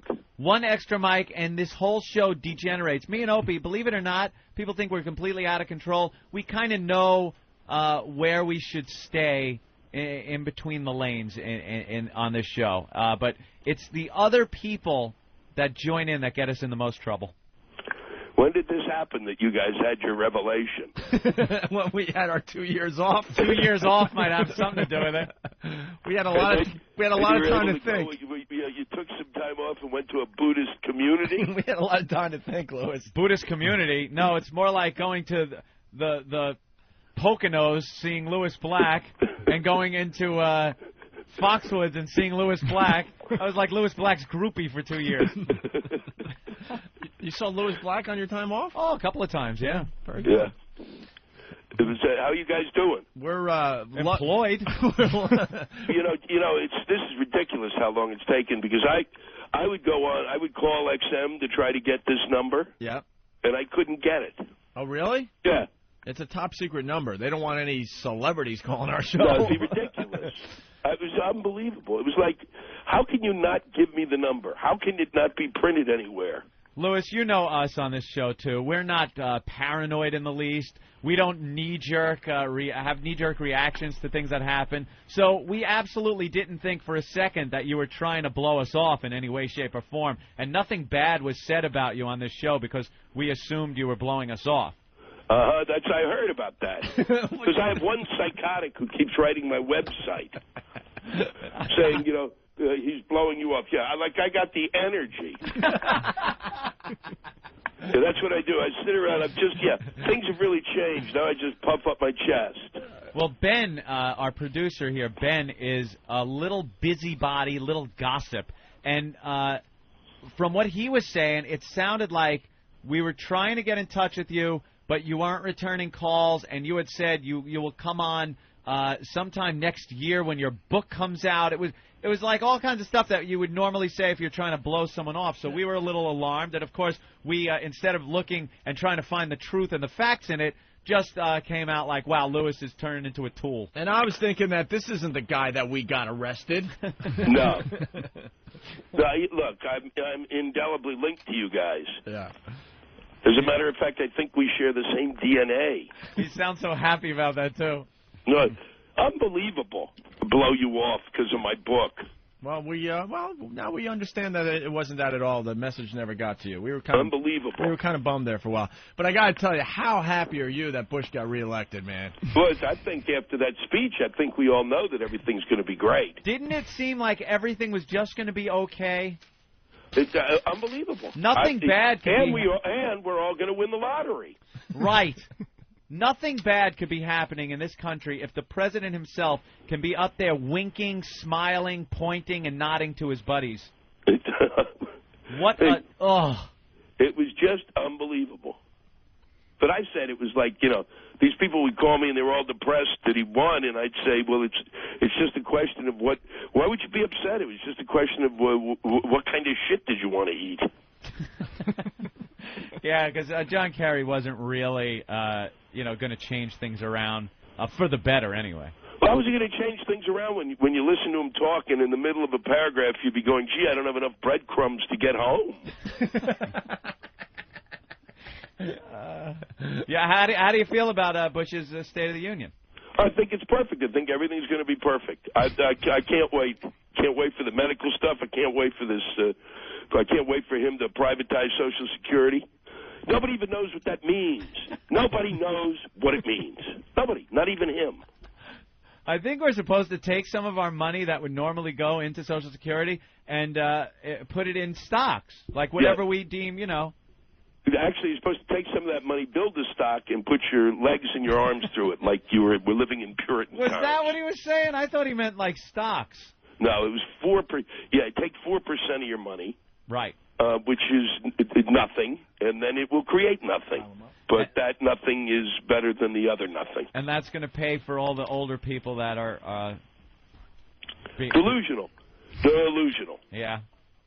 What are we supposed to do, though? I heard it's like a pyramid scheme, the whole Social Security thing, and the bottom is falling out. Well, what we're supposed to do is not really worry about it because we elect leaders who are supposed to actually find people to figure it out, and apparently nobody has any brains anymore. I think Bush has figured it out. I think you're just being partisan here, Louis. Oh, yeah, partisan. Yeah. That's a new word. Yeah, it's like if you disagree, you're partisan. You're playing partisan politics. I am. Yeah, I am. I'm a member of the Spanish Civil War. I'm a partisan. Idiots. This guy can blow me. He's crazy. They're crazy. I see a man coming up with a viable solution, and people on the other side just don't want to see him be successful, so they're bashing his plan. Well, it's the $2 trillion that's the problem, Anthony. Why is it going to cost $2 trillion to implement this? Yeah, that's the problem. But and we don't have any money left anyway. Is that real money, or is that paper money everyone just brings up in these blah, blah, blah numbers that no one really understands? Nobody understands any of it. Democrats and Republicans don't understand it. You get 10 or 12 of these geeks, you put them in a room and say, you like to figure this stuff out, do it. Yeah, but it's like, you wake up with trillions of dollars in debt. I wake up, the water comes on for my shower. The electric comes on for my coffee pot. What do I care about a few trillion in debt? Who's coming to collect? Bulgaria? It's going to come break our legs? Who's actually coming over here to collect our debts? We're the big guy on the block. Well, okay. Ooh, I'm afraid. Look out. Pakistan's coming to bust our legs for that $350. Well, when you guys were replaced by the Wing and Fang, the new 2 Chinese guys, then we'll talk about it. All I have to say is, why not Yemen? Why not? Why not? Hey, in the end, I was completely right about Yemen. There are a bunch of snakes over there. You were right about Yemen. I have been vindicated. Vindicated on Yemen. No kidding. You just sitting there reading those, looking at your at the internet board came up with that. Unbelievable. Look at me going out on a limb, picking some place in the Middle East and saying they might be terrorists there. We got to get her in, or we got all right. We got a porn star that we need to get in too. I understand, guys. I just wanted to let you know that I miss you and I love you. Where are you, Louis? I'm in Los Angeles. L.A. Yeah. You live out there now? No. I'm on permanent tour now. I'm like the guys in Iraq. I'm just afloat. I'm just there. I'm gone. You think you're coming home and they tack more time on the end, right? Exactly. Yeah. Well, next time you're in New York, please stop by. I will. We're national. You want to plug something? I'm in no. Doesn't matter. What do I never came on to plug anything. I just came on to yell. No, but this is the new and improved Opie and Anthony program. We actually get things done on this show now. Well, then I'm not coming on. I like the old let's skid around and fool up and fuck it. Yeah, and make believe we're doing a radio show. What about the book? When is that coming out? The book comes out April 1st. And what is it called? It's called Nothing Sacred. I'll bring you guys a copy, hopefully, when I'm in town. Please do. All right. Okay? Louis. Thank you, Louis. Thanks, Miss man. you. We miss you. too. Okay, I'll stop in. I'll talk to Ben. We'll figure it out. Then I'm going to... Or being a gossiper. He had you doing coke with Tom Brady somewhere. I don't know. There's something going on with him. All right, Louis, thank you. Okay. There he goes. A real good friend of the show. Sorry about that. Real good friend of the show, Louis Black. He's great. See? I knew he was still a pal. All right, he's back on the table. I saw him at Foxwoods. I was in there. Yeah. I was checking in, and I looked in. I saw his poster and was like, I'm going to go see Louis tonight. And he was all cordial and everything. So we added 2 more things to the old show. From the old show today. Yeah, look at that. Louis Black is back, and this. Oh, ow. See, but I need those. Ow. Sandy Kane clips. I need the Sandy Kane clips. And we got PJ in the studio. It's just been a cluster F. You're not being fair. Hey, that's cool, man. You guys are doing the Iraq thing. That's all. I'm going there next month. Are you? Yeah, I'm going to go over again. That's a pretty intense place. So that's what all our friends say. Yeah, it's they need laughter. So any comics out there get a chance to go over. Isn't that great? They deploy the comics over there. Yeah, I was there last year, man. We got bombed and shot at. And, really? Yeah. It was insane. Those were the guys who didn't like our jokes. Yeah. Yeah, it was wild. See there, Kenny. That's why I wanted Kenny. That was a delayed reaction, but it was funny. So you're going over there to make them laugh? Yeah, I'm going to go over there. I've been over there before. So you have funny friends? So, yeah, hang on. Bring on the whore. Yeah. She can't sit next to you, though, right? Hey, that sounds off out there, isn't it? Yeah, let's bring on the... let's bring in the slut. No, she's a beautiful porn star. At least we got somebody skinny coming in. They really don't like being called sluts and whores anymore. It's all about being porn I'm finally stars. getting a look at the publicist. Yeah, wow. Yeah, they're all hot. She's cute. Well, Eric, she looks like that stewardess that skidded off the runway a little bit. What's up, Eric? She's not here. Oh, she's not here? She's not here. Steve's on the phone with her right now. The Publicist is here? Publicist is here. A friend of hers is here. She's not tell here. them to get naked. They're in just here. as hot. No, I don't want them in here. Just tell them to get naked. Yeah, right at the window. I mean, if they're going to get naked, then yeah, they come in, right? Wow, we could have continued with Lewis Black. I thought they were ready out there for us. Hang out with Lewis. Oh, well. You know what? Last night, quickly, I just want to say, last night I was playing a lot of poker. I don't know if I'm going to have a meeting about this on the phone later, but things might be happening. We're working on things. Things might be happening, so I was playing a little no limit hold'em last night online on Party Poker, and I was doing really good. I got raped, man. Raped. One hand. Just. I had a full house. Oh. I had a full house. You had the full house. I had the full house. What happened? It wasn't like a really good one. I was confident about it. I had fours full of queens. This guy pulls out. Oh, he had 2 queens in his hand, so he had queens, full house, and I felt really good about it. And it's no limit. It's not like the limit rooms. All right, how much did it cost you? I was all in for $100 on that hand. You know, it was, and it's a $25 room, so you start with $25. It took me a while to build it up to $100. Isn't $100 though a mere bag of shells? Oh, I'm not saying. Don't think I'm talking about the money. I thought it was going. Yeah. Easy come, easy go. Mere bag of shells. Yeah. See, that's how I do impressions. I just go mere bag of shells. That's my new thing. Instead of trying to actually sound like the person. I gave $100 to the telephone man just to take the clicking out of the phone. Yeah, it was. No, don't get me wrong. It's not the money. It's the fact that you're building up your pot. And then to just blow it all like that and have some guy just rape you like that, it's a little disturbing. But we're working on things. Yeah. And it looks like it might be happening, and it's very exciting. And it involves poker. Steve, you better get her on the phone because we're not doing an interview after the show because I got somewhere to go. Oh, really? Yeah, I mean. Yeah, they got stuck in traffic for literally 2 hours, and the guy just called me. He said, can't we tape it afterwards? I'm like, Is that figuratively 3 hours? Like literally 2. I would say figuratively 5. You know what? So let's give it a take. I guess there was a bad accident on the LIE and they got really held up. It's Tera Patrick. She was supposed to come in. She's playing the Larry Flint's Hustler Club February 8th at 9 p.m. Oh, you ever been there? No. I pass it all the time. It's on the West Side Highway. Looks cool. It looks all classy from the outside. I wonder what it's like in there. I've been there. You have? Oh yeah, it's nice. Is it pretty cool? Yeah, it's cool. Yeah. It's totally nude or? If you can go upstairs.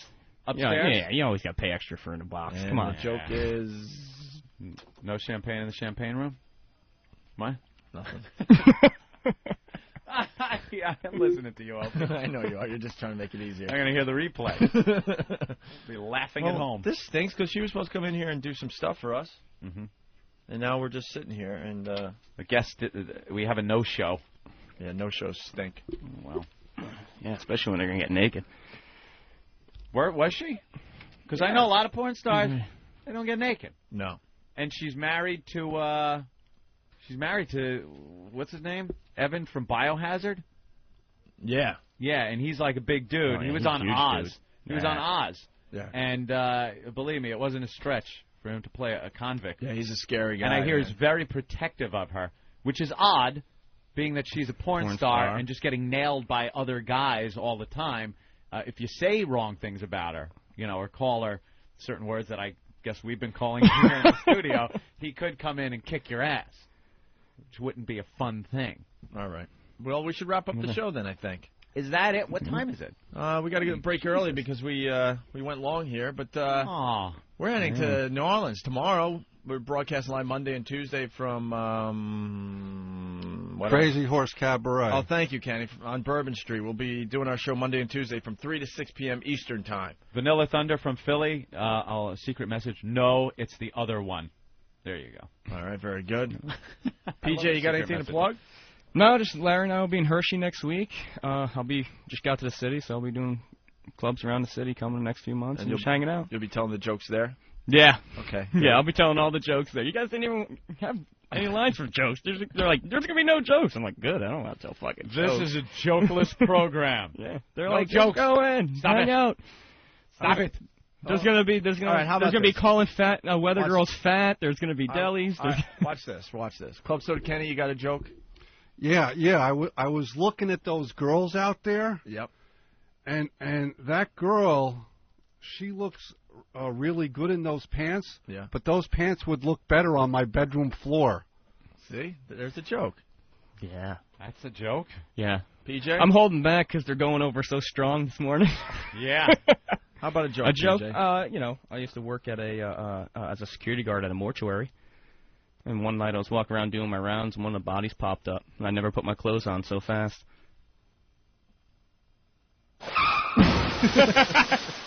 See why I held him back? All right. I was going to go to the phones. Tom from New Orleans was on, but all right. We might be watching the Super Bowl with Tom. We are gluttons for punishment, or we forget really quickly. Because why would we want to spend any time with Tom from New Orleans? Do you recall what that was like? Because then we'll make good radio out of it. Self-sacrifice, then, you're saying? Yeah, self-sacrifice. Throwing yourself on the hand grenade. Yeah. All right, the publicists are getting nervous, but there's nothing we can do. We got to end the show. No, the music, the end of show music is rolling already. I don't even know how well, much. Steve, I can't go to them if they're still on hold. I mean, not on hold. They're not even... Yeah, there they are. Who is that? Evan. Yeah. We ran out of time. Who's this? Opie and Anthony. Guys, you're killing me. We just flew in on the red eye from L.A. We drove straight here in this soupy traffic. I'm on 57th and 5th. Oh, we have how much time? 30 seconds. There's 30 seconds left on the show. This is the deal with the show. We're not allowed to go late. They cut us off right at 10. I thought satellite radio makes you cool. Now you guys acting like faggots. No. I will accept that from him. I always listen to you guys. They know you guys support me. You support Tera.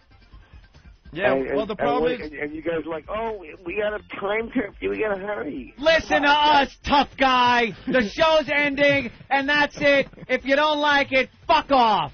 Oh, you're really tough when I'm not calling in there, right? Exactly. Yeah, I'll come there right now. Where is he? Very close. Look, I got to get out of here right now. Remember, the Italian-looking one said all that. I did not. You certainly did. I'm the one that... No, honestly... Evan, you know we love you, and we support you guys, but the problem is they really do cut the show off right at 10 o'clock in Washington. It's a satellite thing. I know, but, you know, first of all, we don't know that publicist girl. She doesn't work for us. Oh, really? And she told me half an hour ago, before we got in the fucking tunnel, she said, come whenever you want. It's real loose. They said it's real cool. That's it. I'm out of here.